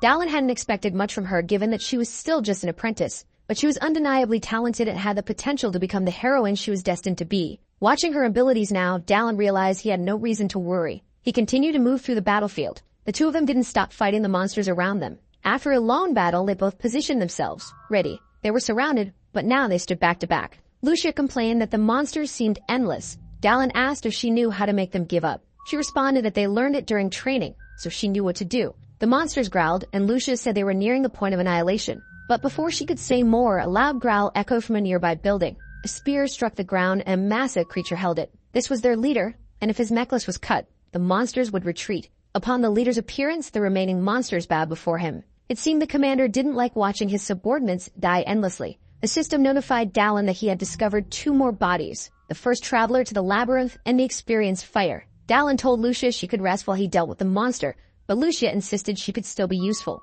Just as she finished speaking, pain surged through her body. She had overexerted herself. She realized she shouldn't have spent so much energy dealing with the scouting group. Despite everything, was curious to see that Dallin didn't seem tired at all. Lucia was curious about what kind of commander this wolf-like creature was who didn't fight and yet seemed eager to deal with him. The beasts charged forward and soon their weapons clashed with force. Dallin recognized this monster. It was Bargoaf, soon to become a subordinate of the Eagle God. Bargoaf asked the mercenary who he was. He wanted to know who this person was that had invaded his territory, massacred his people, and what he wanted. Dallin was surprised, not expecting the beast to speak. Dallin responded that he didn't need a reason to take down those who devour humans, and from what the wolf was saying, he must have made a pact with the evil god. To do so, 10 human hearts were required, and the monster remarked that Dallin wasn't an ordinary human. Dallin, irritated with his chatter, said he didn't have time for this and wanted to finish things quickly. The monster accused him of arrogance, declaring he would torture him thoroughly before devouring him. Dallin sarcastically hoped that the beast would at least do his best. The two were about to collide again. A massive wave of debris was kicked up from the force of their clash. Lucia anxiously waited for the dust to settle to see what happened. Dallin had been captured, held in the wolf's grip. The monster mocked Dallin's courage, but Dallin brushed off the comment. He had expected Bargoaf to be stupid, but not to leave his hands free. Using his newly acquired ice magic, Dallin froze the wolf's arm. In his wild past, Dallin often relied on magic, and now the wolf's arm was completely encased in ice. Bargoaf snarled, warning Dallin that things wouldn't end the way he expected. But Dallin was already activating his combat ability, ready to break the frozen limb. With a single powerful strike, the wolf was not missing an arm. In disbelief at what had just happened, Bargoaf flew into a rage. Dallin took the opportunity to gain some distance, preparing his next move as he approached the monster once more. The wolf, shocked and confused by what was happening, staggered from the blow. Oppressed by the human, Bargoaf growled that he hadn't intended to use his full power. With 10 hearts, he had gained intellect. With 20, the strength to crush stones. With 30 more hearts, he had gained regeneration abilities. Now furious, he wanted to tear Dallin apart. Dallin calmly encouraged him to try his best. Their battle continued, but despite the wolf's strength, there wasn't much he could do. Dallin wasn't sure if his actions were affecting events in the game because Bargoaf wasn't supposed to have made the contract yet. Another cloud of dust rose from their clash, and Lucia anxiously watched, hoping everything was all right. She felt uneasy, not wanting to be just an observer. Behind her, some wolves began growling. This lifted her spirits a little. Now she could do her part. Covered in magic, she provoked the monsters into attacking her. The exhausted wolf leader growled, asking Dallin what he thought of all this. His wounds had completely healed, and there was nothing Dallin could do to stop him. Dallin acknowledged that regeneration was a useful ability, but forming fire in his hands, he was curious about something. He wanted to see what would happen if the wolf were completely incinerated. The sight of flames frightened Bargoaf. Dallin's next punch was strong enough to pierce his chest. Now with his sword in hand, Dallin was prepared to continue his attack. He had no intention of stopping his attempt to burn the creature alive, but things didn't go as planned.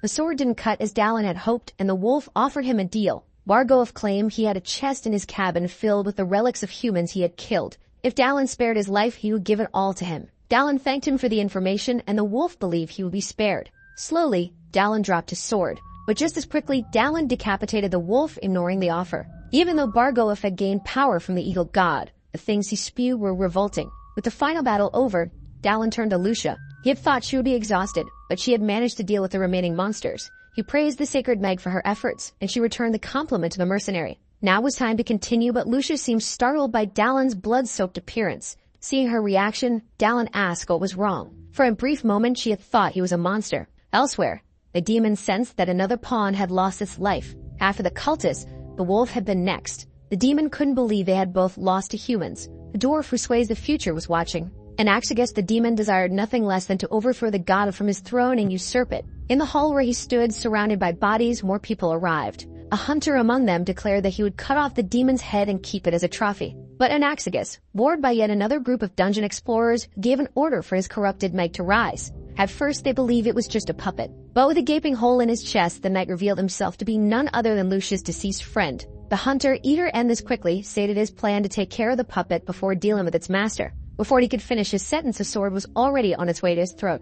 All of them were cut down without a chance to defend themselves. The demon smiled at the scene. This was the work of a masterpiece. Before Dallin stood two bodies he had discovered. As he began to collect them, his proficiency increased by 1 point, as did his stamina. He gained another point in proficiency and a new skill. Lapentella's pulverizing sword, far better than he had expected. Now Dallin sat before a campfire, reflecting. With all he had recently gained, he opened his status window to get a better sense of where he stood. In addition to his new skill, his proficiency and stamina were steadily approaching the level of his strength. Now only 10 points separated his stamina from his total strength. With this, the chances of experiencing another episode like before were greatly reduced. Beyond that, the best acquisition so far had been the pulverizing sword skill. It had come from the last body he collected. Thinking about the combination of his dragon blood abilities with the pulverizing sword, he couldn't wait to use both in combat. Skill and experience.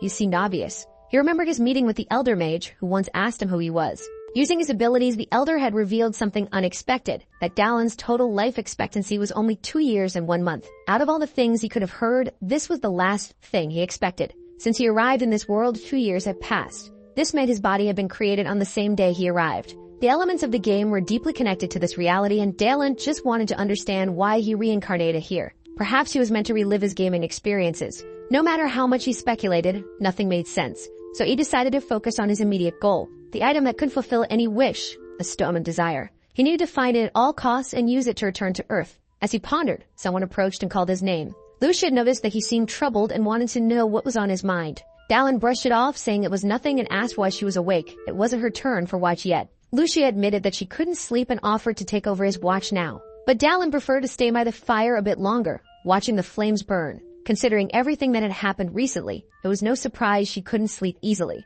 The thought of her comrade no longer being alive must be too shocking for her. Continuing the conversation, Dallin asked Lucia what kind of person Barrett had been. After all, if the sacred sword had recognized him, he must have been extraordinary. Lucia confirmed that he was, but not just in that way. The Barrett she had known had been the most loyal sacred knight she had ever met. His personality and dignity were so exceptional that he was respected by both newcomers and veterans alike. Lucia herself had admired him greatly. Barrett was kind to everyone, someone truly deserving of admiration. And that's why she couldn't understand the accusations made against him. To her, Barrett hadn't stolen the sword, and she didn't comprehend how it had ended up in a demon's possession. Thinking about this, Dallin admitted that the story didn't make much sense. If Barrett had been recognized by the sword, he wasn't a mediocre knight, and if he had companions with him, a low-level demon shouldn't have been a problem. According to the other mercenaries' account, Barrett had even wounded the demon in the belly. If all this were true, the demon should have been an easy opponent. But before Dallin could dwell further, Lucia interrupted, saying that if Barrett had fallen fighting evil, she was proud to have been a knight alongside him. Dallin responded that if Barrett had friends who thought so highly of him, he was truly grateful to her, wherever he was. Though Dallin's words were kind, it made Lucia emotional. As Lucia was thanking Dallin for his kind words, a swift arrow came dangerously close to striking her head. Dallin reacted in time, preventing it from being a fatal hit. Not yet fully aware of what was happening, Dallin was already on high alert, prepared to respond to any threat. He shouted that only a fool would fire an arrow like that and swiftly returned the projectile in the direction it had come from. His aim was flawless, and it hit a shadow lurking among the trees. The mysterious figure couldn't dodge it and, in their final moments, couldn't comprehend how Dallin had made such a precise shot. As the body fell lifeless to the ground, Dallin was already inspecting the surroundings. More enemies approached, grumbling that they should have ambushed him while he was sleeping. Dallin found this odd. His heightened senses should have picked up their approach. Then, a familiar face stepped forward. A mercenary Dallin had encountered before claimed that he had lost a companion. Mocking, the bald mercenary joked that it had been a while since he had seen that foolish girl too. Lucia, angered, called him ugly. Dallin quickly recognized him as the bald-headed man from earlier and demanded to know how long they had been followed. But the bald mercenary scoffed, saying it wasn't Dallin's business. He was there to settle the score from their tavern encounter. He then ordered his men to attack. Calm as ever, Dallin called over to Lucia.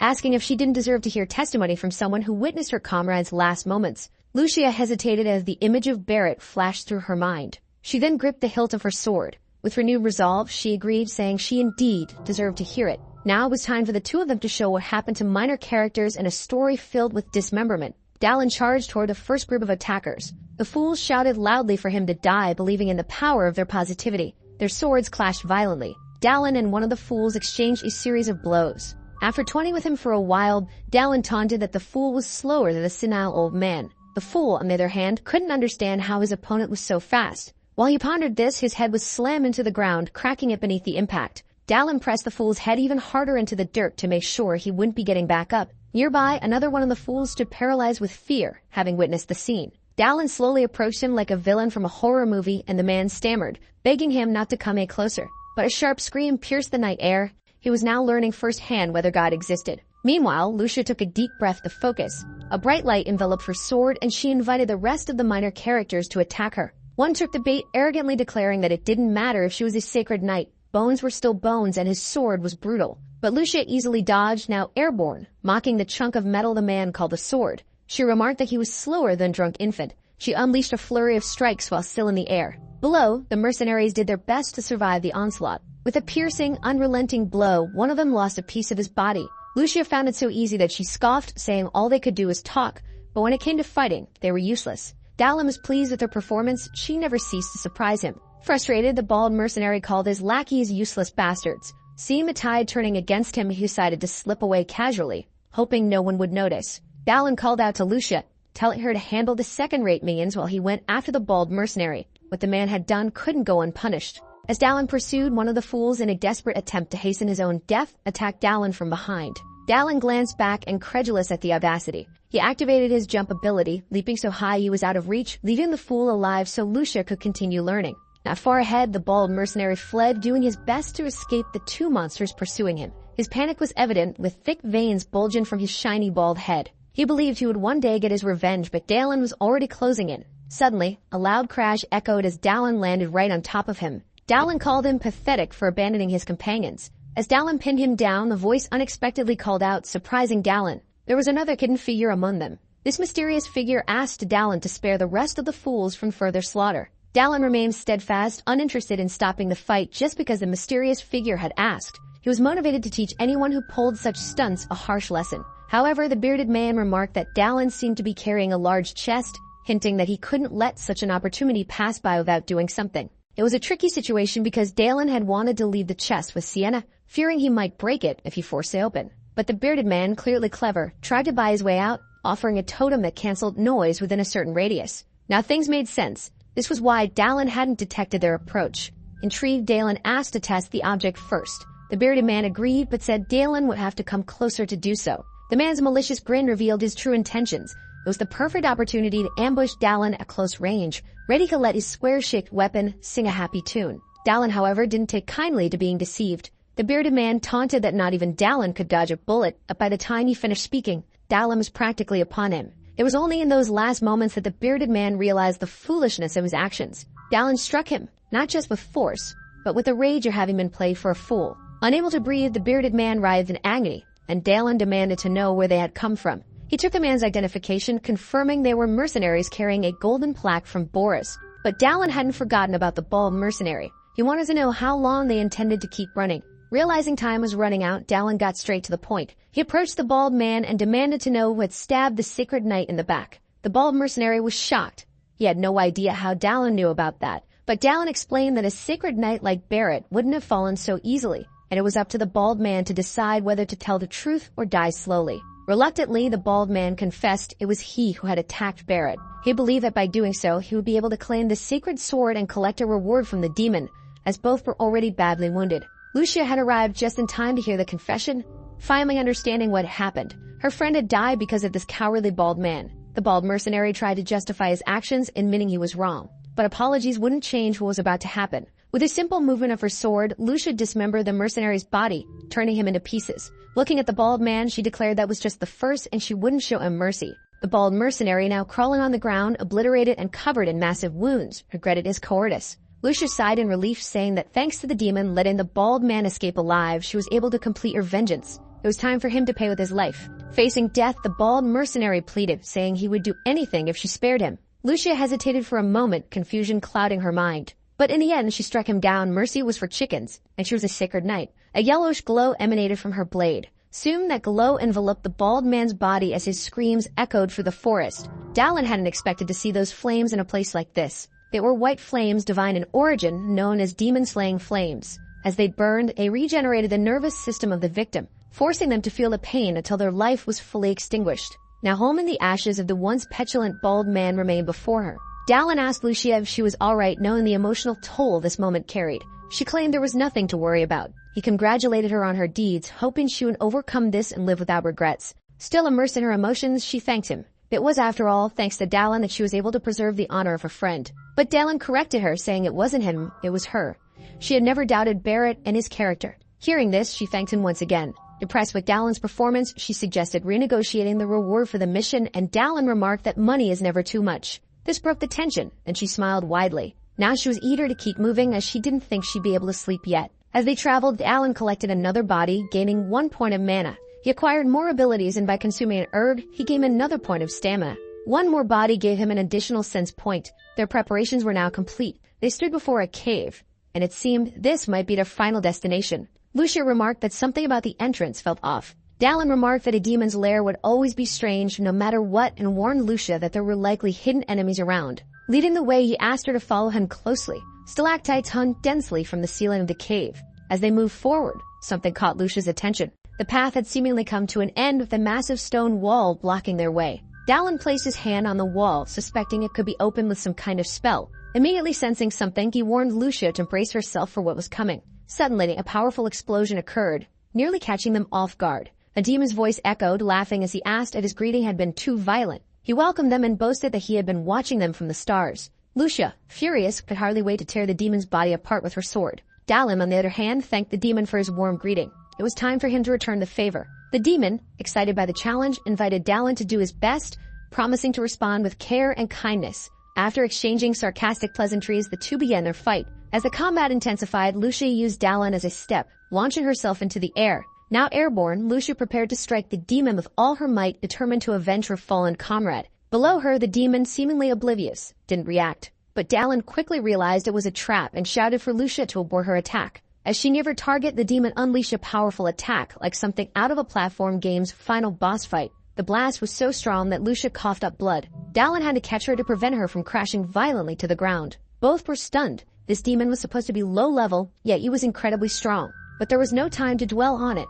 As the battle raged on, Dallin realized what had happened. The demon was absorbing power from the sacred sword hidden within the dungeon. Given the circumstances, Dallin knew he had to go all out. Using the domain, a power that made the impossible possible, Dallin began to shift the tides. The demon's confidence faltered as he felt an immense pressure building. Before him stood no ordinary human, and in disbelief, the demon asked if Dallin had truly mastered the territory. Confident, Dallin confirmed that he had. He warned the demon to prepare for the biggest beating he had ever witnessed. The demon, despite being washed, had not anticipated that Dallin could wield such power. That he insisted that no matter Dallin's efforts, he would not be defeated. Dallin stood his ground, waiting for the demon's attack. When it came, Dallin confidently countered, destroying the demon's assault with ease. Seizing the opportunity, he charged at the demon, whose disbelief deepened as he watched events spiral out of control. The mercenary was ready to end things without hesitation. Panicking, the demon's fear grew. He knew that he was in real danger of dying a painful death. To defend himself, the demon summoned a magical barrier, boasting that Dallin wouldn't even be able to scratch him.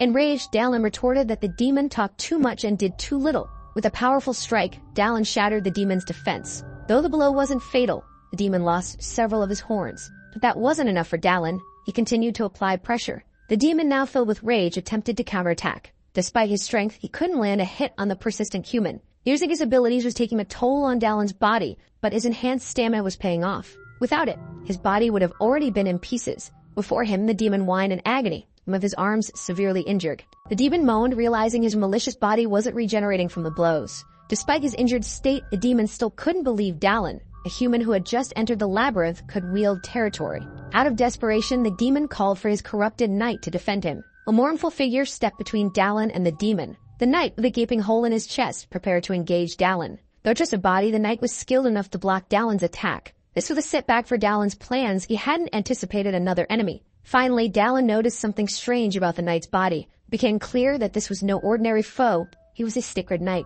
Desperate, the demon fled, ordering his corrupted knight to buy him time. The body of Barrett obeyed the demon's command, blocking Dalin's advance. This was even more unexpected since a low-class demon shouldn't be able to control a sacred knight. That's when Dalin noticed the strange chain around Barrett's neck, Hallman's chains, a powerful relic that forces an opponent to obey its master. Now Dalin understood how things had happened. The situation wasn't good. He needed to end this before the demon could fully regenerate. Lucia, behind him, began to apologize, feeling the weight of the situation. She said that her friend Barrett's body had been taken by evil, and it was her responsibility to resolve it. She urged Dalin to continue pursuing the fleeing demon, as she still had things to say to her stupid companion. Gripping her sword tightly, Dalin confirmed that the body before them was indeed Barrett's. Given the circumstances, Dalin decided to trust her. Lucia Castashel, an apprentice mate, an investigator who eradicated the corrupt among the sacred, now had the duty to purify Barrett's body. She leaped towards the corrupted knight, who advanced in response, following his master's orders. Their swords clashed, and the fight between them was fierce.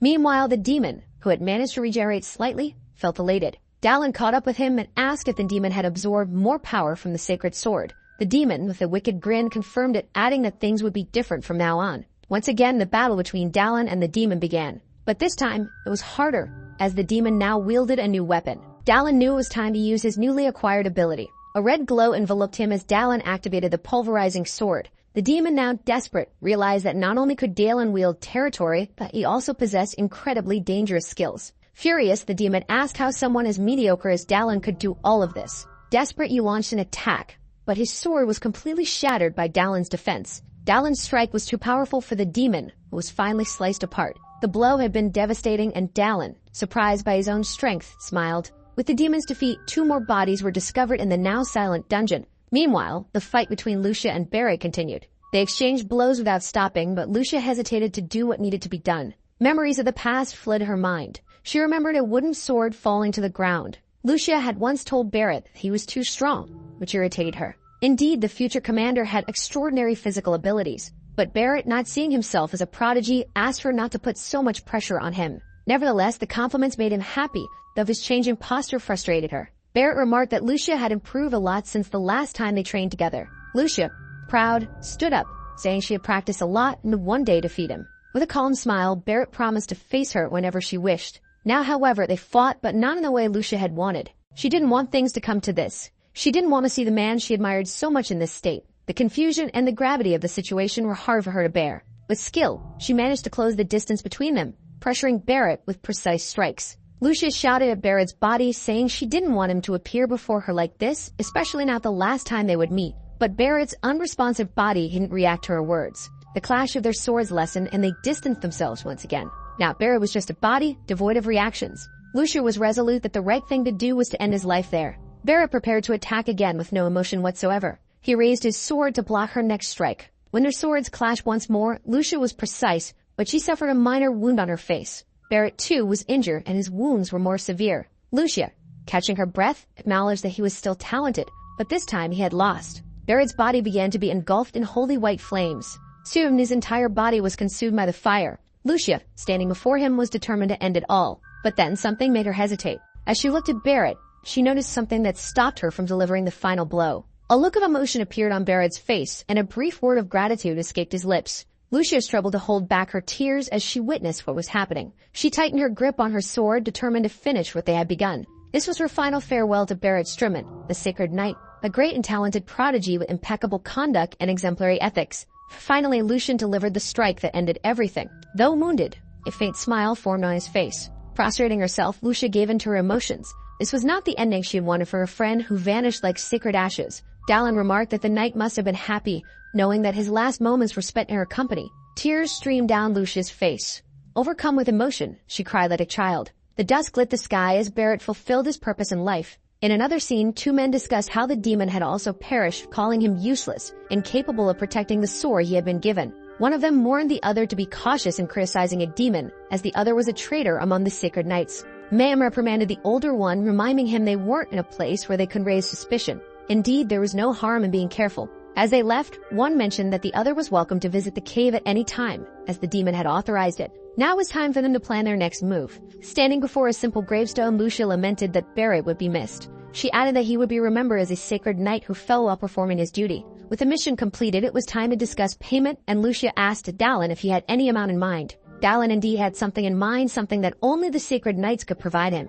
At the Order's headquarters in Palshan, they were received by the Knights. A man greeted them, saying that their efforts in coming this far were appreciated and recognized. He introduced himself as Albus, administrative officer of the Order. The mercenary introduced himself, and Lucia mentioned that it had been a while since they had been formally presented. Although their achievement warranted recognition from the captain himself, he wouldn't be available to meet them personally, and he hoped they would understand. Their reward would be 30 gold coins and a recommendation for a sacred tattoo. This was a unique ability granted by the god of war to the Order of Sacred Knights, allowing for the efficient use of divine power. The tattoo was primarily used to enhance physical and magical power, though it wasn't limited to just that. Now Dallin would need to go to the Fissure, a place teeming with dormant divine power. Only the captain and vice captain could perform the ritual, so they would need to meet with one of them. Dallin was already planning to visit that location, so he would be seeing them soon. But Albus added that there was something else he wished for them to accept. It was a corrupted relic, the Chain of Hallman, which had been lost for 400 years. In its current state, they couldn't use it, but Albus thought Dallin might make better use of it.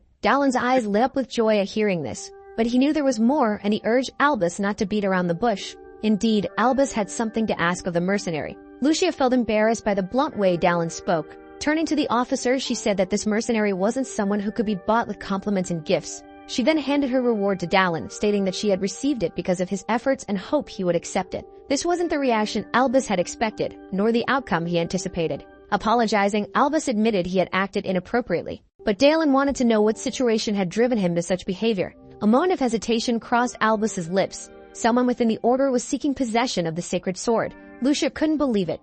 Barrett had already died because of it, and she refused to accept that someone else wanted the sword. Even Albus found it hard to believe. He had received a letter a few days ago instructing that if the sword was recovered, it should be sent to the Order's headquarters. But upon inspecting the letter, he found the hidden message within it. Lucia didn't understand, but Dallin quickly realized that there was a traitor inside the Order. Without hesitation, he agreed to help them, and Albus thanked him for his support. Albus offered to make another recommendation for a sacred tattoo and to provide more coins, but Dallin refused. He didn't need riches now. He had already received his reward, he said, holding the relic in his hand. Elsewhere, they spoke of ensuring that the message would soon be delivered. A look of surprise crossed the woman's face as she said she had heard rumors that Dallin had left the labyrinth and would only return in a few days. Before she could finish, she heard the sound of footsteps. She turned around to see who had arrived. It was Dallin, and he remarked that if she kept shouting like that, her ears might just fall off her head. Apologizing, she admitted that she hadn't expected him back so soon. Even the man present was happy, barely believing it was him. Dallin confirmed it was indeed him. The man expressed his deep gratitude that Dallin had returned safely, but the mercenary could tell he was very drunk. Noticing the silhouette of what he was carrying, Santa asked what he had with him. Placing the chest on the table, Dallin told her to give it to an expert who could open it without damaging it and to have whatever was inside discounted in 4 days. Seated at the table, he wanted to know what brought Boltmund there, and Sienna explained that she would tell him. She said that he had asked her to search for things that could increase physical strength. She found nothing in rituals or spells because they either had severe side effects or required impossible to obtain ingredients. So she shifted her focus to herbs, especially those from wandering merchants and specialized cultivators. Boltmund, lifting his glass and raising his voice, said that's when he found exactly what Dallin had been looking for. He asked Dallin if he remembered the small town of Lebebach, and Dallin said he did. Near that town, dozens of mandrakes had been discovered. Dallin could hardly believe what he had just heard. Indeed, it could very well be just a rumor. Even Sienna suspected it was merely gossip, but Boltmund, confident in his financial expertise, claimed that when it came to money, he knew more than both of them. If the rumor were true, it had probably been downplayed. There were likely more mandrakes than people realized. This legendary herb not only boosts magic, but also stamina. However, it could scream so loudly that it might cause a human heart to explode. Meanwhile, the Ashen Witch had already started executing her plans. Lebebach was located in the southwestern part of the continent, in the same direction as the Fissure, where the Sacred Knights were stationed. Dallin asked if Boltmund was heading there to make money, and indeed, that was the plan. If that was the case, Devlin decided to join him, which delighted Boltmund even more. But then Boltmund paused, remembering something before raising a toast. He realized he hadn't understood that Dallin meant to actually accompany him on the journey. He couldn't believe it. So Dallin repeated that Boltmund had said he was heading to that town, and Dallin would be going with him. Inside the fortress, there were horses and soldiers preparing for the journey. It should have been a pleasant business trip, but Boltmund had grown quite tired during the travel. As Boltmund tried to recover, someone greeted him with a good morning. It was Dallin who, noticing his friend's weary expression, asked if something was wrong. Perhaps it was just a hangover, and not knowing who the woman beside him was, Dallin asked about her. Lucia introduced herself as a sacred knight. Since they were heading in the same direction, Dallin had decided to bring her along on the journey. Bulkma felt honored to meet a sacred knight. He started to flatter both of them, which left them feeling a bit embarrassed, and Dallin asked when they would be departing. Bulkma said they would leave early in the afternoon, so Dallin said he would return before then. As they left, Bulkma asked where they were headed, and Dallin replied that he had killed a demon and was going to collect his reward. The essence of demons could guarantee a significant reward for those who could obtain it, and that was the place where they would retrieve it. The management office of the labyrinth held the key to their reward. But there was a far more important reason for their visit. They wanted to speak with one of the transcendentals of the Diamond Palace. Evan invited Dallin to sit in his office, offering something to drink. Before long, a warm beverage was served. Defeating a demon on his first visit to the labyrinth was impressive,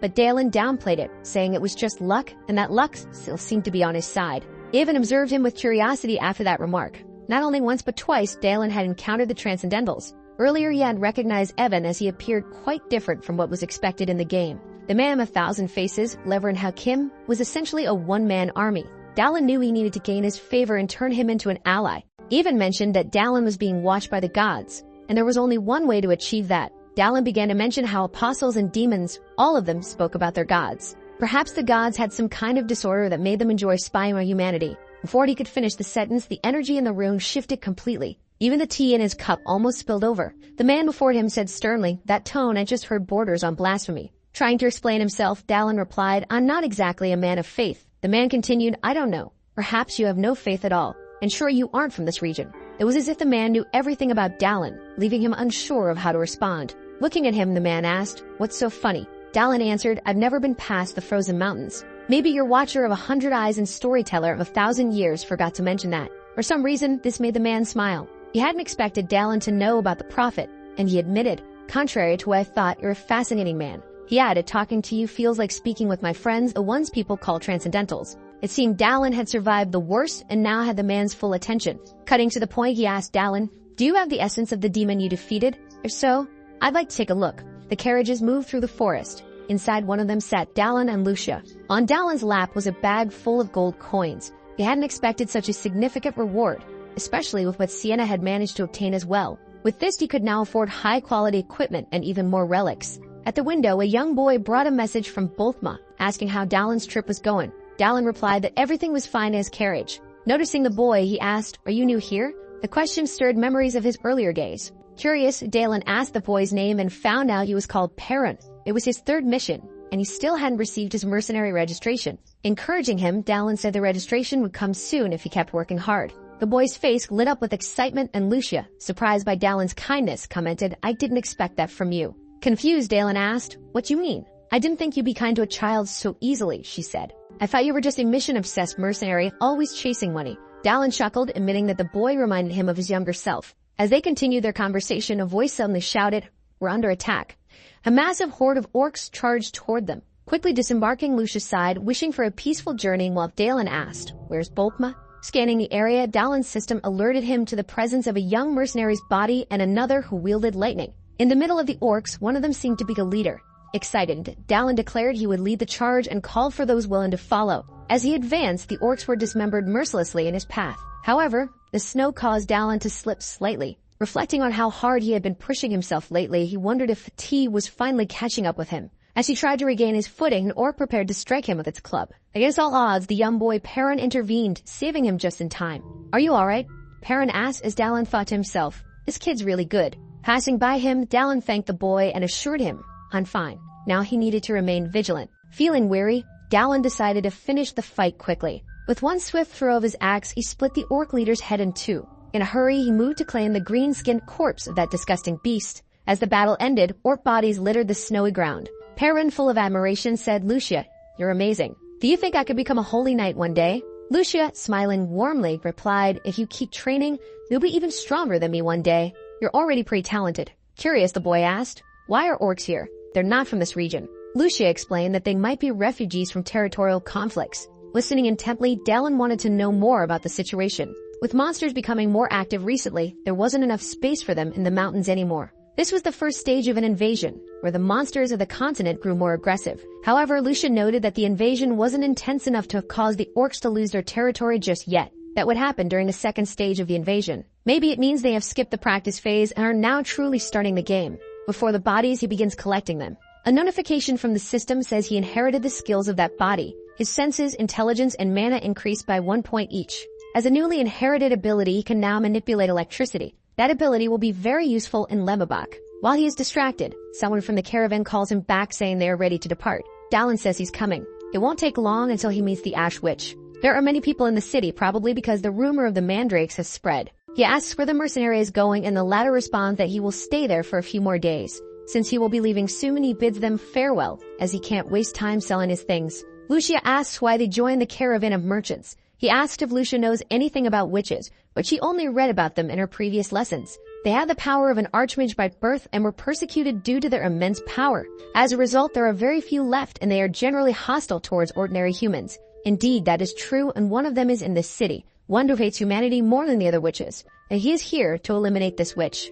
Lucia wants to know if this witch is related to the growth of mandrakes. Even though they are medicinal herbs, once harvested, they begin to scream, which could end up killing someone. If hundreds of them were harvested at once, a great tragedy could befall the city. If that's the case, they should hurry. But Dallin asks her to calm down. After all, he has a plan. A small mouse scurries along the city floor. That place they are in doesn't have good energy, and Lucia, being a sacred knight, confirms this. The witch is preparing a powerful ritual, and she needs people to help gather sacrifices. Inside, someone asks who they are and what they want. Dallin is confident that he has found something. That dark mana and the smell. Certainly a dark mage. He heard that there was a good fortune teller in that place, and a figure says he didn't know Dallin was a customer. From inside, Dallin apologizes. The mysterious eyes now focus on Lucia. He says they came to the right place.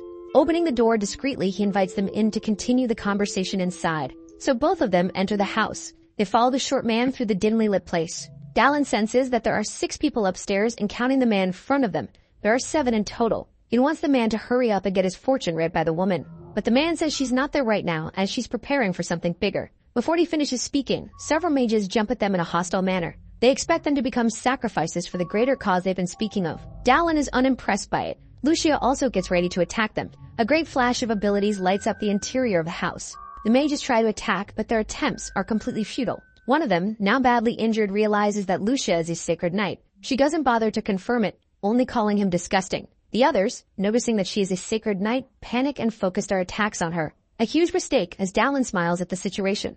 After all, he is the real danger in that place, not anyone else. It doesn't take long for the ones who aren't dead to be writhing in pain on the floor. One of them is still alive, and the mercenary stares at him. The terrified mage wants to know who they are, if they were sent by the order of the sacred knights. Then Dallin grabs him firmly by the neck. Frightened that the mage decides to tell them where the old lady they are looking for is. That was exactly what Dallin wanted, sarcastically saying that the mage would be her sacrifice. From now on, they will be inside the witch's barrier. Dallin orders the mage to keep walking without stalling. The demonic mana is getting stronger, a sign they are nearing the witch. As they walk, Dallin notices something. Lucia senses his unease and asks what he saw. It might have been his imagination, but he felt the sacred sword move. Lucia says it must be drained of all divine power, but Dallin insists that he felt something and found it odd. Regardless, she also feels a cursed mana in the place. Before he could finish speaking, Dallin saw a cage filled with people. They were writhing in pain, and some of their appearances were disfigured, creating a disturbing and cruel scene too harsh to behold. Lucia took a moment to believe what her eyes were seeing. Among those people was Puran, the young boy from the journey. She wanted to free him immediately, but Dallin held her back, asking her to wait. In disbelief, she questioned him, insisting they needed to save him right away. It was then that a sinister voice echoed. The witch was there, watching them. For a barbarian, you sure think quickly, the witch sneered. A strong wind blew in front of them, and the witch revealed herself. With a malicious smile, she said it was very rude of them to invade her territory. Didn't your parents teach you not to enter other people's homes like that? She mocked. Lucia, enraged, demanded to know how the witch had the courage to commit such atrocities. However, the witch only took notice of the fact that a holy knight was present, something quite unusual. The mage, now cowering in fear, knew he should not have brought them there and began pleading for mercy, claiming he was threatened. The witch had no patience for his excuses. She reminded him that she had asked for sacrifices, and if he failed, disobedient children deserved death. Before he could finish explaining, his face began to change, contorting in pain. Before the witch could act against Dallin and Lucia, Dallin's axe had already struck her in the face. He was tired of all the pointless chatter and knew that was just a fake body. He demanded the real witch show herself. She stood up, smiling, impressed by Dallin's quick thinking, and said he was smarter than he looked. This is going to be fun, she stated with a wicked look, asking if they wanted to play with an innocent old grandma. With a gesture, she summoned giant wolves to entertain Lucia. Concerned, Dallin asked Lucia if she could handle it, and she affirmed she could, although she was clearly nervous. They moved into combat. Dallin, using his jump ability, leaped ahead, cutting the path to approach the witch. He attempted to strike her several times, but to no avail. She seemed to enjoy the situation, taunting him as she dodged easily. The witch then cast a fire spell, expecting him to show his true power. Dallin, however, channeled lightning into his axe, surprising the witch. Distracted, she didn't notice that he was actually aiming at her true body, which was far away. A loud explosion occurred in the distance, and the real witch's body was hit. Coughing, she admitted she had been careless. The citizens are tense, unsure of what's happening, with some thinking it might be an earthquake. The witch wants to destroy everyone in the city, but Dallin says he knows about the humiliation she suffered there. Still, her actions are unjustifiable. Her methods are cruel and inhumane. Revenge or not, she would never be forgiven for what she did to others. She should use the life she has to pay for the sins she's committed. His speech made the witch reconsider some things. Even though centuries had passed, she never forgot. The humans were indeed terrified of the power witches wielded. They were persecuted and repressed with violence. Knowing all she had endured in her life, she disliked being judged by the mercenary, as he knew nothing of what she had gone through until now. Her demonic aura grew immensely, repelling Dallin far away. It was then that he noticed something. The witch opened several portals and said she would burn him until only bones remained. As lightning bolts approached, he did his best to defend himself. Dallin struggled to concentrate his remaining strength. With one strike of his sword, he deflected the lightning. A massive flash surged across the horizon. In the clearing of the battle, a huge mark was etched into the ground. Dallin tried to catch his breath while looking for the witch, unsure of where she was or if she had fled the scene. Finally, he identified someone coughing heavily. The fight had been easy. Despite her receiving power from a dark god, perhaps she hadn't fully adapted to it yet. Brandishing his sword again, he was determined to end it all now. Without hesitation, he rushed toward the witch with speed, but she wasn't the least bit surprised by the imminent attack. Before he could reach her, she raised one of her hands. Besides irritating her deeply, he was making her use things she had kept in reserve. Dallin didn't understand what she meant by things. Looking around, he noticed the mandrakes, and it seemed they were starting to awaken. Slowly, it began to rise from the ground.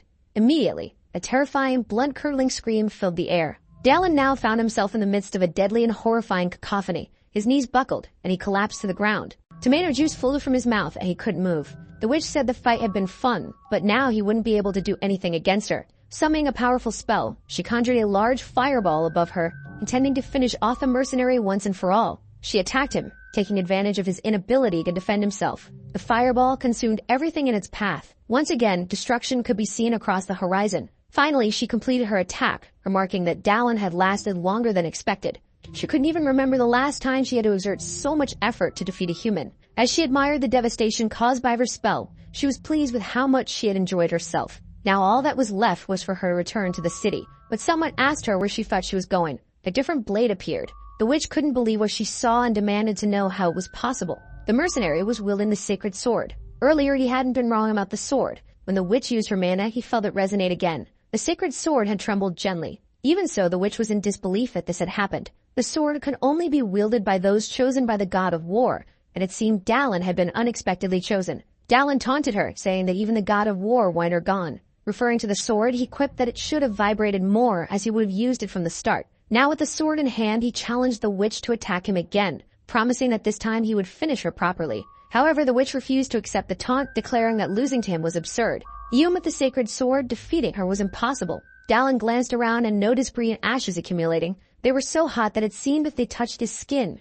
he would melt. This was one of the witch's innate abilities, the curse of the ashes. As she gathered her power, the witch said that even if he was chosen by the god of war, it didn't matter. He would turn to ashes all the same. The sacred sword had two primary abilities. The first was its immense durability. Dallin prepared himself, channeling his lightning ability. With the sword charged with energy, he readied himself to counter her attack. This is the second ability of the sword, enhancing the user's abilities. The witch is in disbelief that her attack was repelled so easily. While she is distracted, Dallin prepares to strike once again. With the sacred sword in hand, he is ready to deliver another attack. The witch didn't think he could still use his territory. This time, the attack flies through the air, leaving the witch powerless to stop it. With little choice, she uses her curse once again, this time to defend herself. However, Dallin's attack is too powerful now. An explosion of blue light erupts in the clearing, electricity surging through the witch's body. Though heavily injured and panting, she mocks Dallin, asking if he thinks he has won the battle. Dallin is confused by her words, and the witch reveals her plan. She had planted over 2,000 mandrakes in the forest. If they all screamed at once, every resident in the city would die. Even with her death, her revenge, planned for years, would be fulfilled. Dallin responds by acknowledging that mandrakes are sensitive to their environment and only grow in a dense forest like the one they're in. The witch confirms this, but says there's nothing he can do about it. However, she's overlooked something. Dallin mentions that he could simply destroy the forest with his sword. Coincidentally, he possesses a skill that would be perfect for this moment, gained from defeating the demon in the labyrinth, Fire Rain. As he begins to invoke the spell, the witch is stunned. She demands to know how it's possible that Dallin is using a spell once cast by the former master of the Adnella Magic Tower. Elsewhere, Lucia is still engaged in battle. She runs through the forest, trying to avoid the wolves, knowing Dallin is still fighting the witch and that she must hurry. One of the wolves charges at her with great force. Lucia dodges its attack and lands on a tree branch, which she uses as leverage to jump back and strike. Her blow is devastating and the wolf's blood sprays into the air. The remaining wolf, terrified after witnessing its comrade's beheading, trembles in fear. Lucia wastes no time and prepares to attack the last one. With incredible agility, she makes multiple switch strikes, leaving the beast severely wounded. Finally, she pauses to catch her breath, eager to reunite with Dallin as soon as possible. Looking toward the horizon, she notices something surprising, fire raining down from the sky, setting the forest ablaze. Meanwhile, all of Dallin's clothes have been burnt away, but his dragon's blood continues to heal him. The witch, engulfed in flames, doesn't understand how a human could know such powerful magic and still possess dragon's blood. Before she can say anything else, her ashes are scattered by the wind. The system notifies Dallin that his target has finally been silenced. Looking at the remains, Dallin remarks how villains always seem to say the same things. Now he must collect the body left behind. But Lucia is approaching, wanting to check if Dallin is alright. He assures her that everything is fine, but Lucia is left stunned by the unusual scene in front of her. Her face turns bright red, as though it might explode. Dallin, ever the oblivious one, doesn't understand what's happening until he finally realizes that he's standing naked in front of her. He explains that the fight was more intense than expected. Lucia, mustering all her courage, shouts at him, saying that it doesn't matter how intense the fight was, he shouldn't be naked in front of her at such a moment. She quickly tells him she will find something for him to wear and orders him to cover up until then. Despite the fierce battle, the city remains calm. Finally, Dallin is dressed in new clothes. Thanks to the gold coins he had, he was able to buy high-quality equipment. 2 days have passed since the witch's death. The mandrakes were completely burned, and the merchants who had come to the city because of them had now left. Dallin announces his arrival and is greeted by Lucia. She asks how he's doing, and he replies that he's better after resting. Dallin then inquires about the boy, and Lucia informs him that he woke up briefly but quickly fell back to sleep. Unfortunately, the other captives didn't survive. Seeing the boy in such a state fuels Dallin's hatred toward Anaxagus.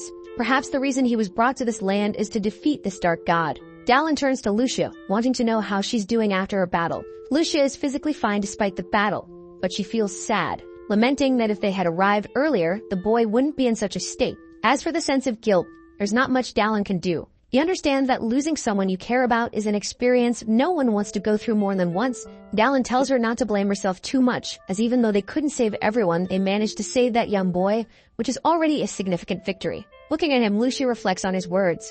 Indeed, it's essential to see the positive side of life. As Dallin prepares to leave, he asks her to take care of the boy because he has things to do in the forest. He explains that when she hurried him out of there, he didn't manage to retrieve something important. As he leaves, she teases him, saying it was his fault for not being cautious and having his clothes incinerated. Looking at the devastated forest, Dallin admits he didn't expect the power of the ability to be so great. However, there's nothing he can do now, as it was necessary to deal with the mandrakes, though he feels a little bad for the merchants. Finally, he finds what he was looking for. Indeed, he had been defeated by the witch multiple times. There are 5 bodies here. He begins the process of collecting them. His senses and strength increase by 1 point each. There's nothing special from the herbalist or the warrior, but there are still other bodies left to collect. Among them, there was a sacred knight who had been chasing the witch. Looking at the body, he tries to recall the knight's name. He remembers that the knight had been infatuated with the witch's appearance and pursued her throughout the game. A somewhat embarrassing memory for Dallin. Collecting the body, his stamina increases by 1 point. He also gains a new skill, Curse Prevention Seal, a very useful ability when dealing with dark mages. Looking back, he contemplates what's left. This is the final body to collect, and so he begins the process. Something different happens this time. The dark energy coalesces, forming something resembling a dagger in the middle. Dallin picks it up. It's the Black Moon Spellbreaker dagger, capable of cutting through and destroying enchantments. Although powerful, it can be countered with a sword strike. He hadn't expected to collect items along with the bodies. Excited, Dallin looks forward to finding the remaining bodies. Now that he's done what he needed, he heads back to the city. Behind him, a peculiar flower sprouts from the ground. Timing couldn't be better. Later that night, Dallin is sitting in the tavern, quietly drinking at the bar. The battle had been fruitful. He collected 4 bodies and even obtained an item. But the greatest achievement was being able to wield the sacred sword. The Knight's Order official had told him the sword had lost all of its divine power, meaning it shouldn't have vibrated. Dallin wonders if the god of war really chose him. While he ponders, someone approaches, asking why he's still in town. It's the shopkeeper, who recognizes him even from behind. Dalen asks why he's in the bar and if he's looking for work. Gallius responds that his business is large and preparations take time. Gallius asks about Perun, the boy from the journey, and Dalen explains that the boy's injuries are quite serious. Even Gallius expresses regret over what happened to the boy. Moved, Gallius hands over a large sum of money, asking Dalen to give it to Perun so he can take care of himself while he recovers. Seeing the large amount, Dalen asks if it's okay. Gallius, as a merchant who crossed paths with the boy, says it's the least he can do. Dalen smiles, appreciating the merchant's kindness, remarking that he's much more generous than he appears. Gallius says it's his greatest virtue. However, Gallius then shares some troubling rumors he's heard recently. Dead are rising in the northern frontier of the empire. Dalen is shocked and asks him to repeat what he just said. Gallius reassures him, saying it's just a rumor for now, and begins to explain the source. In the northern empire, there's a town called Langleton, where pagan cultists have appeared suddenly. They've been spreading word that the end is near, telling people to prepare an altar and worship, for he will soon descend. Shortly after the cultists' arrival, strange things began happening at night. Skeletal remains were seen rising from their graves and entering the town. Dalen realizes this can only be the work of a necromancer. If they're speaking of the descent of a greater evil, there's no doubt about what's coming. The immortal demon will be released from its sealing soon. This will be annoying because he is truly immortal, which is why he was sealed. Dalen is thinking of ways to deal with him. This is taking up a bit of his thoughts, but there's a method that might work very well. Gallius wants to know if Dalen has any idea of what might be happening, and he says the rumor must be false but thanks him for sharing it with him. Inside where he is staying, he thinks a little more. Since he is busy transporting the sacred sword, now more work has come up to be done. Then he heard a voice in the background asking to be taken along. Lucia and Perun are arguing. She says that if something goes wrong from here on, the boy could lose his life. But he says he is prepared for that and wants to accompany them on the journey. Dalen says he should stay and recover, but he wants to know why they are arguing. Lucia says that as soon as the boy learned about their departure, he wanted to join them. Perun says he really wants to help them. He promises he won't be a burden. Taking an injured person with them is a big risk. The path leading to the destination of the sacred sword is dangerous, and there might still be a traitor in the order. But there's something about the boy that captivates him. Seeing his eyes, he already has an answer. Dalen wants to know if the boy would be able to pack his own things. Perun says he certainly could. He also wants to know if he can set up camp, and Perun says yes, but it might take a little time. With that, it's already decided. The boy will be hired as a porter and mercenary. This made him extremely grateful. Lucia watches the scene, but is apprehensive. She's not sure if things will turn out well because the boy is still injured. But everything will be fine because he brought something that could be useful. He picked it up on the way here. Perun can't believe what he's seeing. What's in his hands is a mandrake. Dalen gave him the plant, and Lucia wants to know how he got it, as she thought they had all been burned. But one of them was lucky and ended up surviving. With that, Dalen says they are leaving that night, and if the boy doesn't want to be a burden, he should eat well and recover quickly. Night has finally reached the city. They follow the path on horseback, and the boy is sleeping. In Lucia's lap, he is sweating a lot. She informs Dalen about this and says they should stop to rest a bit. The boy is too exhausted to continue. Since they have been camping for a while, Dalen decides to stop so they can rest. Lucia says she's glad they are with the boy and didn't expect Dalen to allow this. He says he didn't imagine she had such a poor impression of him. As Dalen requested, she has been teaching him in recent days, and his skills have improved significantly. His moves during an orc attack aren't a coincidence, and she is thinking of getting him to join the Order of Sacred Knights. Sacred Knight Perun, that's a title that sounds very good. As soon as she finished speaking, Dalen felt a strange energy. The same passed through Lucia, who also felt it. Riding his course forward, he calls for Lucia, who said she also felt the same thing. They continue on their horses and approach a house. There's a smell of blood in the air. Lucia says they should inspect the place first, and he agrees. Leaving the boy leaning against a tree, he hopes he will be fine and safe. They should enter immediately, and the door opens. Inside, they notice it's strong. A woman greets them and calls them visitors. They must have been hard for them to reach there. Her clothes resemble those of a maid. Dalen notices that it's not just the smell of blood in the place. It's the foul smell of blood in the air. It comes from someone who has hunted and consumed dozens of people. The woman asks if it's just the two of them, as she prepares meals based on the number of guests. Dalen says there are 3 and requests 2 rooms and 3 meals. The woman asks them to wait a little longer. He knows she must have deceived many people this way. Every sense in his body tells him this woman is extremely dangerous. Turning to Lucia, he asks if there's anything she needs. Then she says she would like to have her bath prepared before the meal. Dalen tells her to go up first. He will follow with Perun. He glances at her discreetly. Lucia knows the place is dangerous, but they need to maintain the act. With the meal ready, the woman expects them to enjoy it well. Dalen thanks her for having made the meal. As he breaks the bread, he says he hasn't seen other guests and asks if business is going poorly. But she says there were a few last month and wants to know if he had heard anything on his way there. Dalen eats the bread while thinking. He said he had heard about bodies wandering in a nearby town. Reanimated bodies, she says she has never heard such a crazy story. The boy asks if she is from the Empire, but the woman became defensive. He says he is from the Empire and that she has the same accent as he does. Then she says she grew up there but hasn't returned to her homeland in 10 years. Hearing this, he was surprised that she still kept her accent. Because he's disappeared a year after leaving, he wants to know how she has maintained hers. A silence filled the room completely. Dallin was pleased with the boy's cleverness.